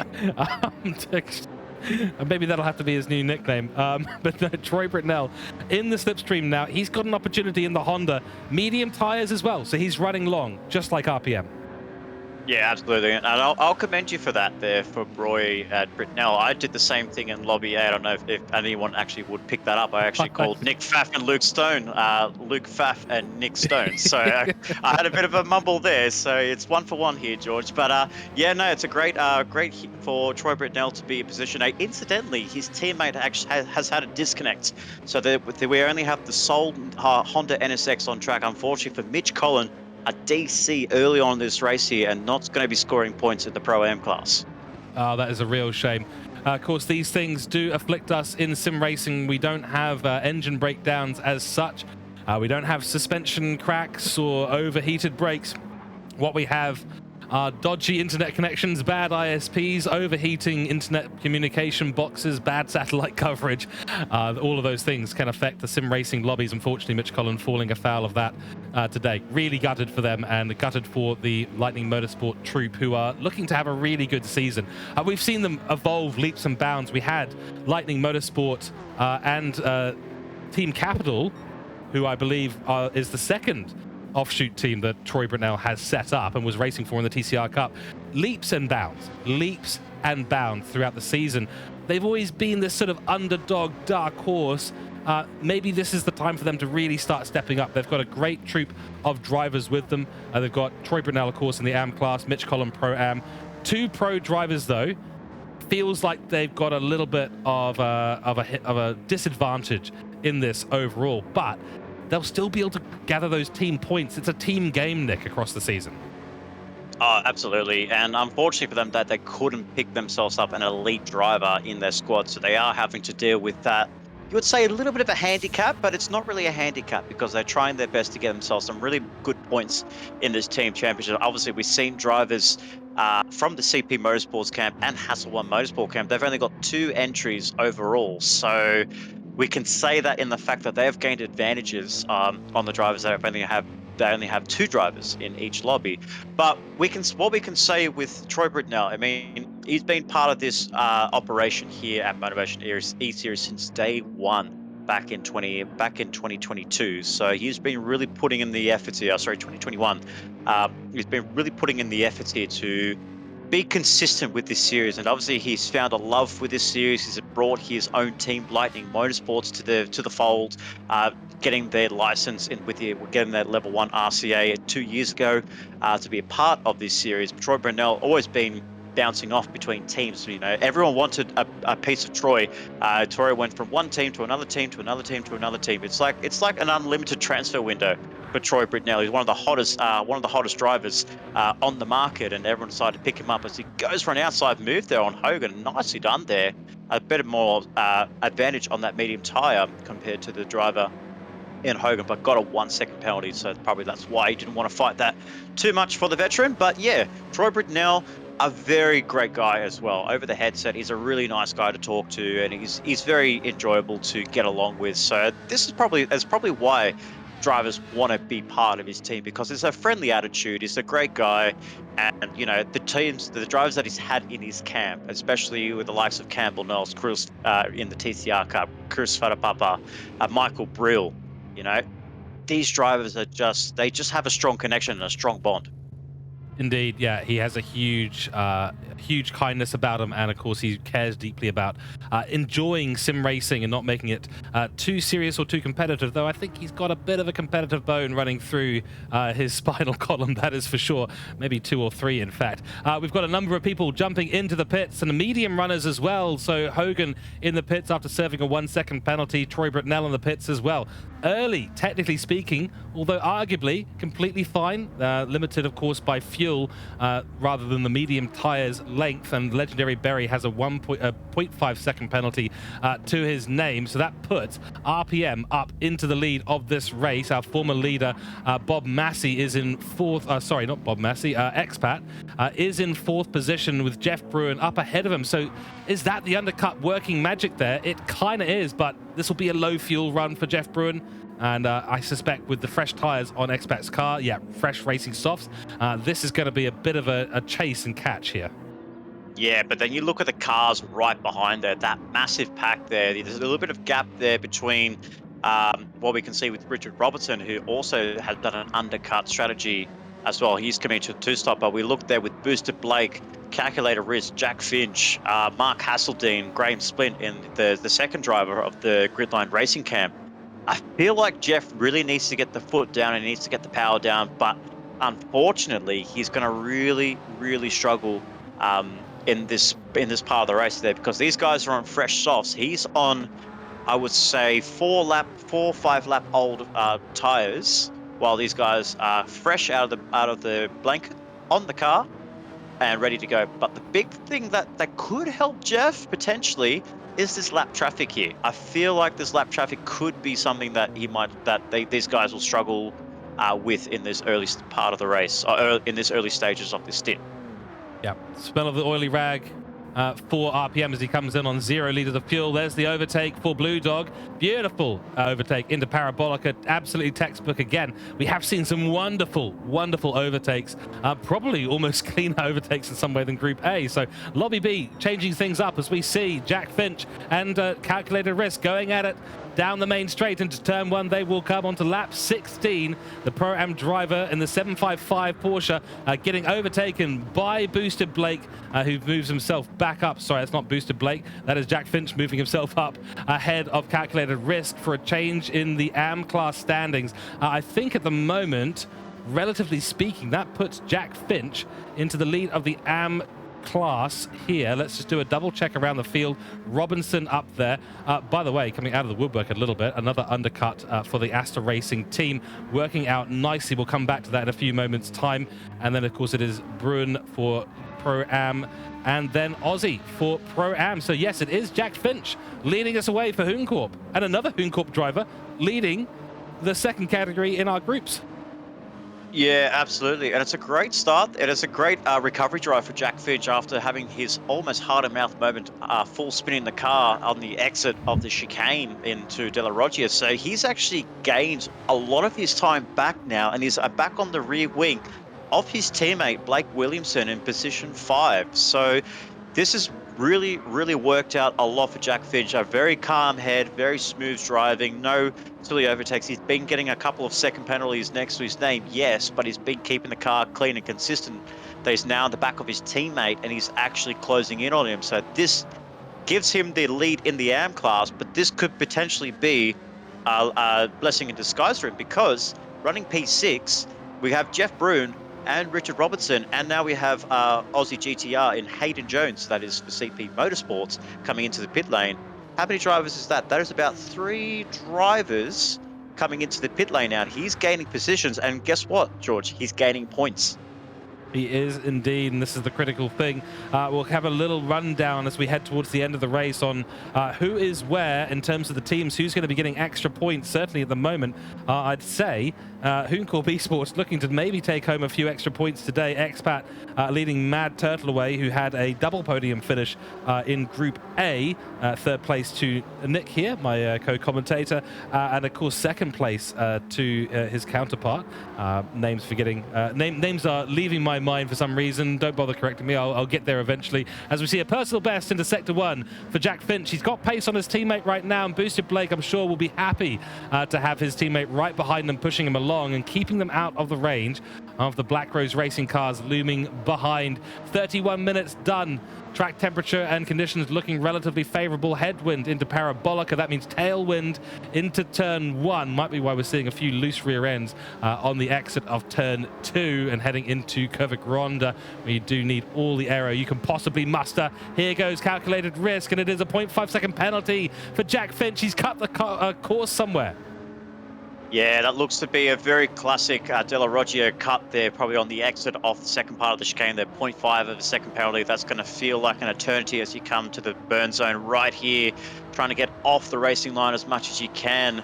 Oh, bit of an interesting burn there. It goes on the left and then veers very sharp to the right there. So I'm not sure they're going to be looking into that as a dangerous burning off the penalties. But Jack, nonetheless, still leads the way in his class, running P6 behind calculator risk. But this is a great story for Hooncorp Esports. The elite and pro drivers, Lewis Atkinson and Luke Stone, on the podium. Is looking to be a repeat here in this lobby as well, with both Blake Williamson and Jack Finch to looking to hopefully replicate that in Lobby B. That's right, but you know, Jack Finch, it's not going to be a particularly comfortable situation he's in. He had that buffer of calculated risk ahead of him. Now we see Blue Dog for Gridline Racing right in there, in the mix for this one. And given the way that this GTR can perform, we saw a repeat of this a number of times. We saw it with Jeff Bruen. We've seen it with a number of people in Group A as well. And this Nissan is a beast in the traction zone, whether it's braking or accelerating. Very early on the brakes there for calculated risk, maybe suffering for some rear tire degradation. Shouldn't be, considering they're fresh, but I don't know, Nick, you can probably tell me better than I know, but a few laps in, you start to feel it in the tires a little bit.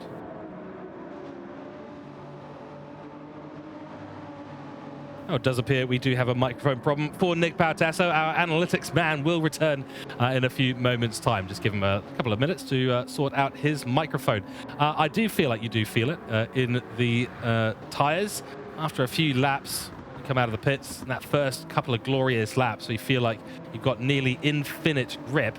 And then all of a sudden, you're finding yourself without that, and the car's starting to understeer just that little bit. Jack Finch making some good progress on calculated risk as we head with a headwind into Parabolica. It might be a move. He wants to keep out of range of Blue Dog. He pulls to the inside line, late on the brakes, and there we go. It's going to be an overtake, but calculated risk having none of it.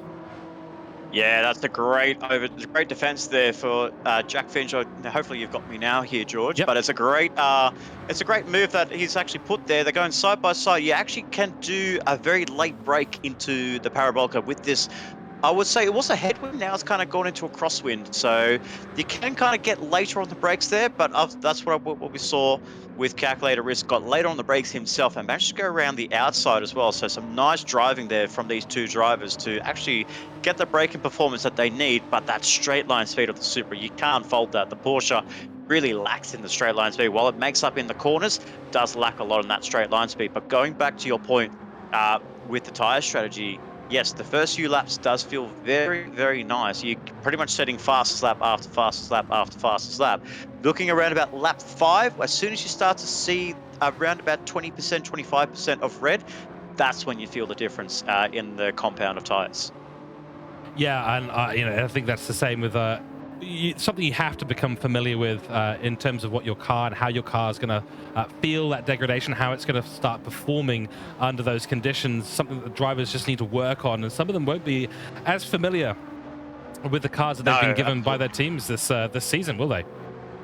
No, absolutely, because every car has their different characteristics of how the tires are wearing out. So we see here with the GTR, for example, as we see Jeff Brun most likely going to be coming into the pit lane at the end of this lap. So that's around about the lap 9, lap 8 mark that he's been going on his tires here. I'll be very keen to see where he comes out. So this leads Joe Rudinsky in expat ahead of the field now to take back the lead here in Lobby B. But every car has its strengths and weaknesses with the tire wear. We know that the MR cars, the mid-engine rear-wheel drive cars, will struggle a lot on the softer compound of tires. They will burn through their tires like absolute crazy speeds. So we can see the onboard here with calculator wrist there. You can see the rears are actually holding on a little bit nicer towards the front there, but it's kind of even tire wear with the front and the rears. So while the car does feel it bogs down a lot, especially if you put this car on a grid start rather than a rolling start, this car will probably be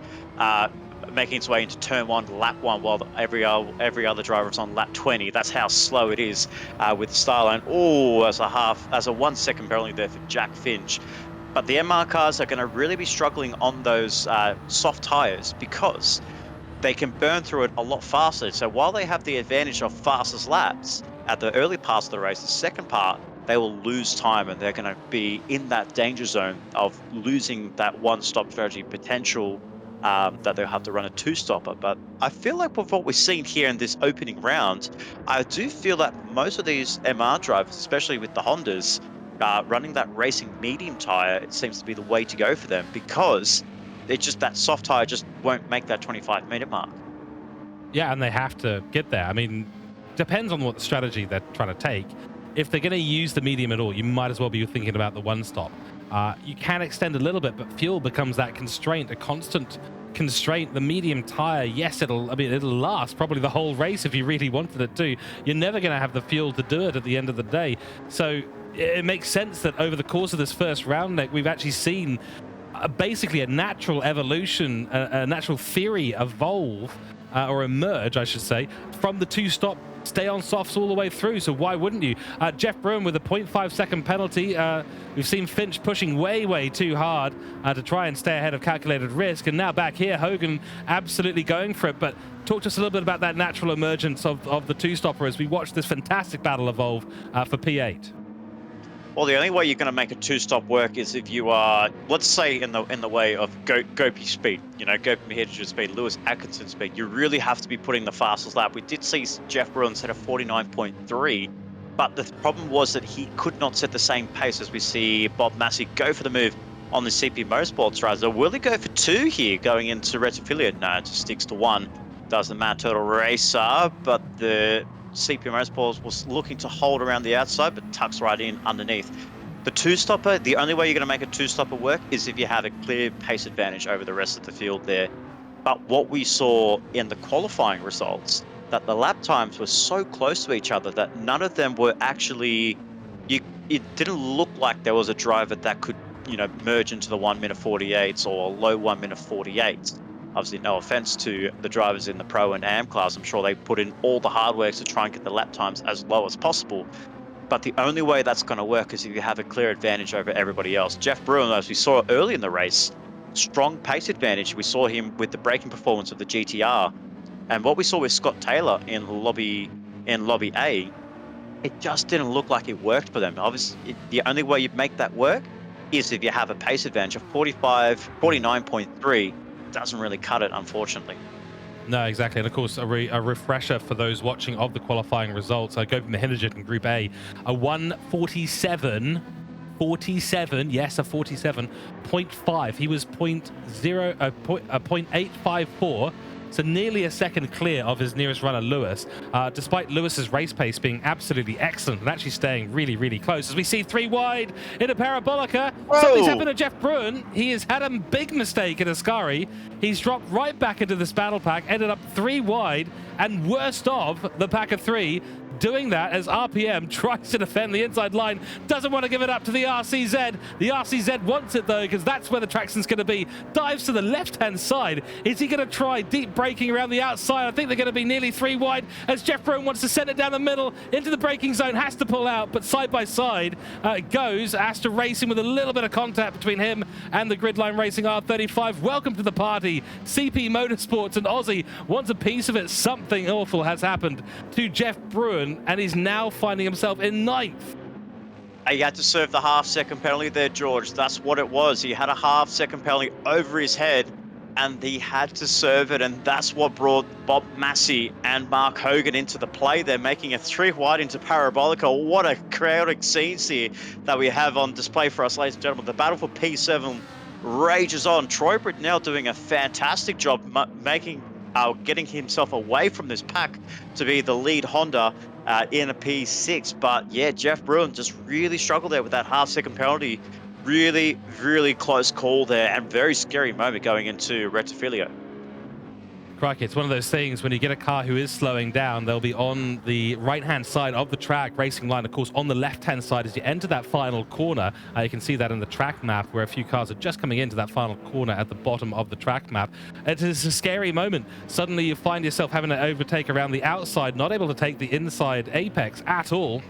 It's exactly what's ended up happening with Jeff Bruin, and he's unfortunately become part of a rather spectacular battle. Clearly still got a lot of pace on his car, but 9th doesn't deserve this based on the current race pace. He's bringing into the inside line. We go. Great defense attempt by Hogan. He will still hold the outside, but it'll be a car length ahead for Jeff Bruin, and he does make the position back to P8 in this race, but it'll be a big slipstream effect for Mark Hogan, and he's going to try the outside line again. I don't know why he doesn't dive to that inside and force the issue. Yeah, but he's got a little bit of straight line advantage there, but the Nissan GTR really, really pulls on that straight there. Even though he got it underneath the rear wing of the GTR, as soon as he got out of it, the GTR was a lot faster. So even though the RCZ is lower to the ground than the GTR and has a better slipstream advantage, couldn't even get past him, but he's looking to go around the outside of the Curva Grande, rather. Jeff Bruin goes on to the defensive there. Mark Hogan is trying to go around the outside and outbrake him through Della Roggia. Let's see what happens here. Jeff Bruin later on the brakes there, runs it very deep there over the curves. Oh. Hopefully there's no half and second penalty next to his name, but he looks to be in the clear here. Stays in P8. Mark Hogan still concedes to P9, and he's now bringing in both Hayden Jones in the CP Motorsports and Chip Berry right behind there in 10th and 11th. The battle pack for P8 rages on, with Bob Massey now getting himself clear from Jeff Bruin. Oh, I love to see defensive moves like that into Della Roggia. You hold the inside line, you brake deep, you swing it into the outside line, and then take a shallow line through the second part of Della Roggia. Beautiful racecraft there from the number 18 car, and great respect from Hogan to give the space required. He was looking really, really strong with a switchback through Curva Grande, but unfortunately not able to make it stick. And Jeff Bruin being quite the difficult concrete wall to get through at the moment. Now under pressure, of course, from Aussie, and that is going to be CP Motorsports Pro-Am driver Nick. We're 7 minutes away from the end of this race. Can't believe round 1 has almost elapsed already. Let's go around the grid because we haven't given a lot of time to those at the top of the grid. It is Expat leading the race overall and leading himself in Pro-Am category. Boosted Blake in second place and finding themselves both with a bit of clean air. And then, of course, we have Calculated Risk, third place overall, third place in Pro-Am. Jack Finch still on a charge. Doesn't probably want to take away third place overall from Calculated Risk, but will do so if he can. Boy, oh boy, just makes me think. if he didn't have those 2.5 or so seconds worth of penalties this race, 3 times with I think 1 second and 2.5 second penalties, imagine where he'd be. He'd be 3rd overall and 1st in AM class, and Hooncourt would be right back up there.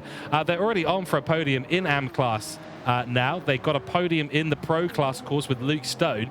So they're on a real early charge here, and Hooncourt looking strong. The Supra, not as out of the meta as I think maybe we maybe thought. Absolutely, yeah, and this car is very strong. Obviously, they've done a lot of research, done a little bit of homework in that pre-season to talk with Lewis Atkinson, the team boss of Hooncourt Esports for MotorMotion E-Series.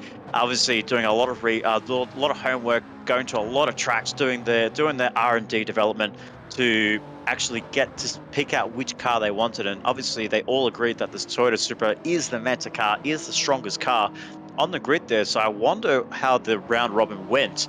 I would have loved to have been part of that boardroom to see who got first pick, because if Hooncourt got the first pick, I wonder if they decided to go in hard early and pick the Supra, while everyone else would have been head scratching themselves and thinking, why didn't we pick the Supra? But what we can see here, Booster Blake P2 for Blake Williamson in 2nd in class, Jack Finch leading the AM class.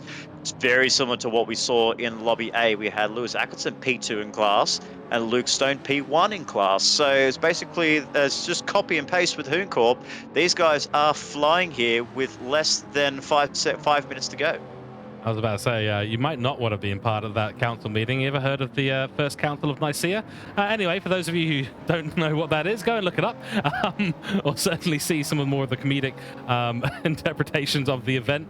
Nonetheless, we return to 5th place here. It is Mark Hasel1 on for a great result here. He's actually ended up on the medium tyre at the end of this race with 4 minutes to go, looking strong for a 4th position finish in the Pro-Am category with 5th overall. Then it is Troy Britnell, 2nd place in AM class category on the racing soft tires with Jeff Bruin behind him.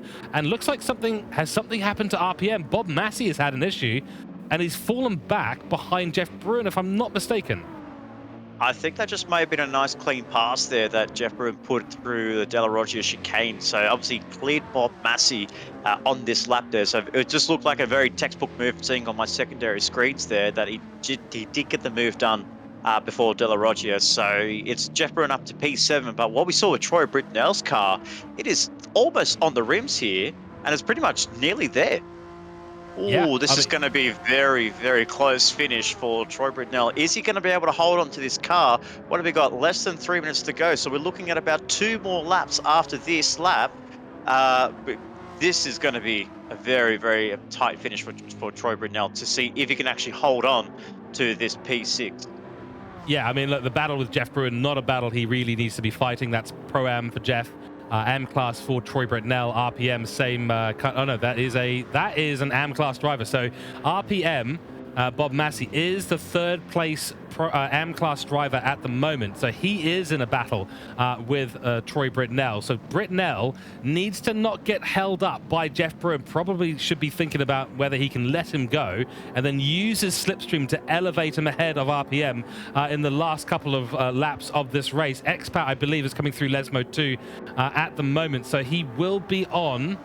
Oh, actually, this is going to be really close. I don't know if we're going to get 27th lap. I think we will. I think we will get a 27th lap in this race, but some won't. Oh, big tank slapper there for Troy Britnell. He's losing grip. Jeff Bruin wants to get past him as soon as possible. Wow! Down the inside of Lesmo 1. It's brave from both of them. It'll be inside line for Lesmo 2 for the number 18 car. Troy Britnell's going to try and hold around the outside, but this is the kind of fighting that I was saying that he shouldn't be engaging with, because look who's there. Mad Turtle Racing. Yeah, that's going to be P2. So this is the battle for P2 in the AM class. Troy Britnell trying to hold on to P2 while Bob Massey, the Mad Turtle driver, trying to make the charges. And on this later stints of the race, they will be able to do 1 more lap here. So they will complete their 27th lap. But Troy Britnell is hanging on by a thread there. That was very brave of him to go around the outside of Lesmo 1 on dead tyres. Nonetheless, on the 55, trying to hold it on Jeff Bruin. That was a great job. And Jeff gets another half-second penalty. So, like we saw with Scotty Taylor getting half-second penalties, Bob Massey is looking to get past him, and he does. Ooh, nearly takes him out there on the entry to Parabolica. So nice, smart driving there. Troy Britnell holds on for another lap here. This is going to be very, very close to see what happens to Troy Britnell's car. Oh, here we go. Last lap antics. We saw it in Group A. We're seeing it in Group B as well, as the strategies come colliding back together like lightning. And like lightning is exactly what Troy Britnell needs to be doing. Jeff trying up the inside line. RPM having none of it, saying, "You're interrupting my battle for P2. Get out of here, take a sideline and step back, Mr. GTR. You've had the pace, but you've had a lot of penalties. It's my time to shine." RPM saying, "No, my elbows are out, and I am chasing after Troy Britnell for the second place." Will he have the time, though, to catch up? His tyres are gone. Troy Britnell's are nearly completely gone as well. And, of course, RPM's going to have a lot of pressure on there by Jeff Bruin, as well as we do see a moment. And Jeff Bruin is gone. Oh, he's right in the barrier, 90 degrees. Shadow Realm, welcome to the Shadow Realm. You've just lost your first Yu-Gi-Oh battle. Certainly not the first, actually, for Jeff Bruin for sure. But that is damage for him. It is damage for Blue Dog as well. And Gridline Racing, oh boy, this has ended so poorly for them. In the wall for Jeff Bruin, in the wall for Blue Dog. It's a disaster. Let's go back to the top of the field, because the final corner, 27 laps later, it is going to be Expat for Mad Turtle Racing taking a victory in Pro-Am class. The number 13 takes the checkered flag for the first round of the Player1 Sim Gear GT3 Championship. The 747 car for Hooncorp will take a very honourable P2, and then it is Calculated Risk P3, followed closely by Jack Finch, who couldn't get ahead for P3 overall, but will take the AM class victory here in the first round of this season. Mark Hasel1 will take a very well-deserved position 5 overall. And then here we go. We're going to come right down to the wire. The 55 doesn't have the speed, doesn't have the traction. It does. Troy Britnell holds on for P2 finish in the AM class, followed by Bob Massey. Oh my goodness, what an absolutely electric end to this lobby. We need a cool down period, Nick, and I've got a good remedy for that. We're going to head back to the chatting screen and we're going to talk about the results. We'll see you over there in a few moments' time, ladies and gentlemen.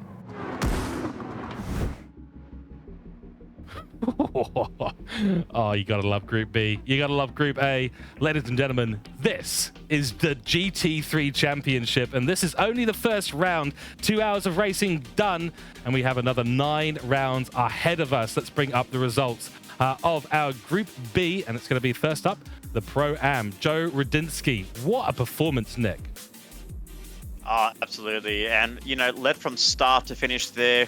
Soft tyre strategy from start in the first stint and the second stint. Made that work to absolute perfection. Joe Rudinsky, take a bow, got himself very clear margins over the rest of the field. Blake Williamson holds on to P2. Marcel Alberton rounds up the podium for the Pro-Am class, but great drive from the Mad Turtle driver. Mark Hasel1, last season's AM division champion, making himself a name for himself in the Pro-Am class, finishing in P4. Hayden Jones for CP Motorsports rounds up the top 5. Jeff Bruin, what could have been for the Gridline Racer on the final lap as well, battling hard with Bob Massey. Didn't need to battle hard with the Mad Turtle driver, but he just cost himself valuable positions there and finishing down in P6. Richard Robertson, the last of the drivers on the grid here tonight, unfortunately, with Mitch Collin down in P8, suffering that disconnect early on in the race and finishing down in 8th place. There we go. Your Pro-Am results. Thank you very much there. And your AM class results, Jack Finch and Hooncorp Esports, 2 second category wins in each group. They won the pro category. They won the AM victory as well. Jack Finch will be on the moon at the moment, 40 points to his name. And for Hooncorp Esports, that is a great result.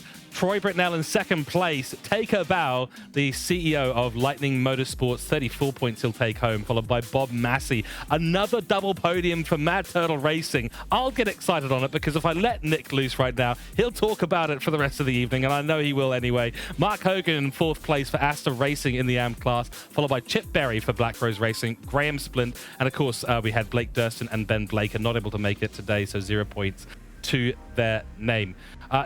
Let's talk a little bit about driver of the day. It's not going to be the easiest decision here, and we've already given Luke Stone. Was it Luke's? I think we gave it to Luke Stone. I can't even remember at the moment. Remind me? Who did we give driver of the day to? You gave yours to Luke Stone. I gave mine to Glenn Mead. So it was a bit of a split strategy on the driver of the day. Help us resolve that in chat, ladies and gentlemen. Let us know exactly who your driver of the day is. We'll try and calculate those at the end of the day. Certainly for me, I mean, Jack Finch, wonderful performance, and overall third position. No, it was overall fourth position. I correct myself. Overall fourth position. Very, very honourable stuff there. I think I'm going to have to say that my driver of the day is going to have to be Jack Finch for Group B. Yeah, absolutely. And you also have to remember as well, on lap 1, he did have that half spin with Bob Massey. So the two AM drivers working themselves back up into position 1 and 3 in class. So very top drive there, but it's going to be tough here. I feel like I definitely want to say Jack Finch did a very fantastic job. I wouldn't mind giving him my driver of the day, but I do want to give it to Troy Britnell. Running on the rims on the final lap there and almost losing that position to Bob Massey. What can we say about him? He was the sole Honda NSX. His teammate, Mitch Cullen, DC'd, so he had all the hard work to do to try and get that Honda NSX up the front of the field. And he started from the back as well. Last position for Troy Britnell to finish P6 overall and second in class with a dead rear left tire.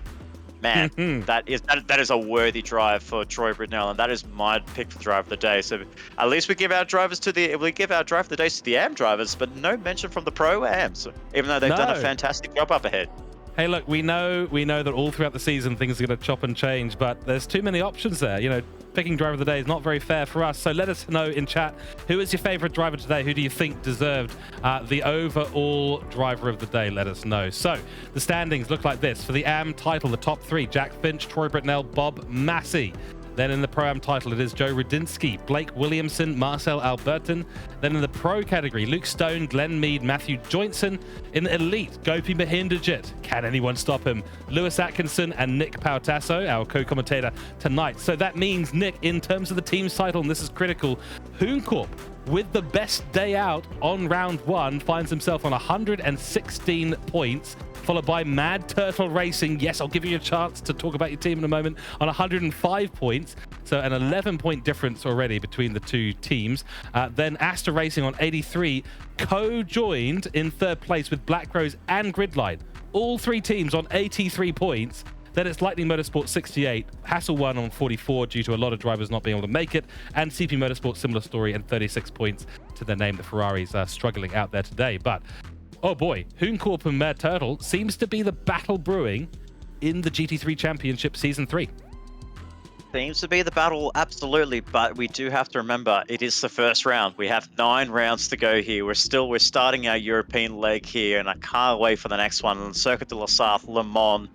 Oof, this is one of my favorite tracks. So hopefully the Mercedes lives up to its name of having a great performance around there, especially down the Mulsanne Straight. It'll be very exciting to see how the top end goes for the Mercedes-Benz, but the GTR looking to be a very strong contender as well. So I'll be looking for that bounce back from the Gridline Racing camp. But Hooncorp Esports, all their drivers on the podium, just like us at Mad Turtle Racing on the podiums. It's time for someone else to step up to the mark here, because the front two of Hooncorp and Mad Turtles just occupying the podiums in round 1. Can anyone stop us? Let's see. Let us see. Fantastic stuff ahead of us, of course. Round 2, Cirque de la Sarthe. Join us, of course, next week. Saturday broadcasts, Tuesday races. That's how the season is going to progress. We've got 9 rounds to go in this season. From us here in the commentary box and Trackspot TV, the broadcasting partner of MotorMotion E-Series, we thank you very much for tuning in today. My name is George Cook. I've been joined by Nick Pautasso. Big thanks, of course, to MotorMotion E-Series. Check them out, www.motormotioneseries.wordpress.com. And of course, our main sponsor of the GT3 Championship, Player1 Sim Gear. Go and check them out on p1simgear.com.au. They have everything you need for sim racing, so please go and support them online. Until next time, ladies and gentlemen, round 2 awaits, and we await to see you there as well for that broadcast. Stay safe, stay well, and of course, stay racing. We'll see you next time, ladies and gentlemen. Thank you so much, and goodbye.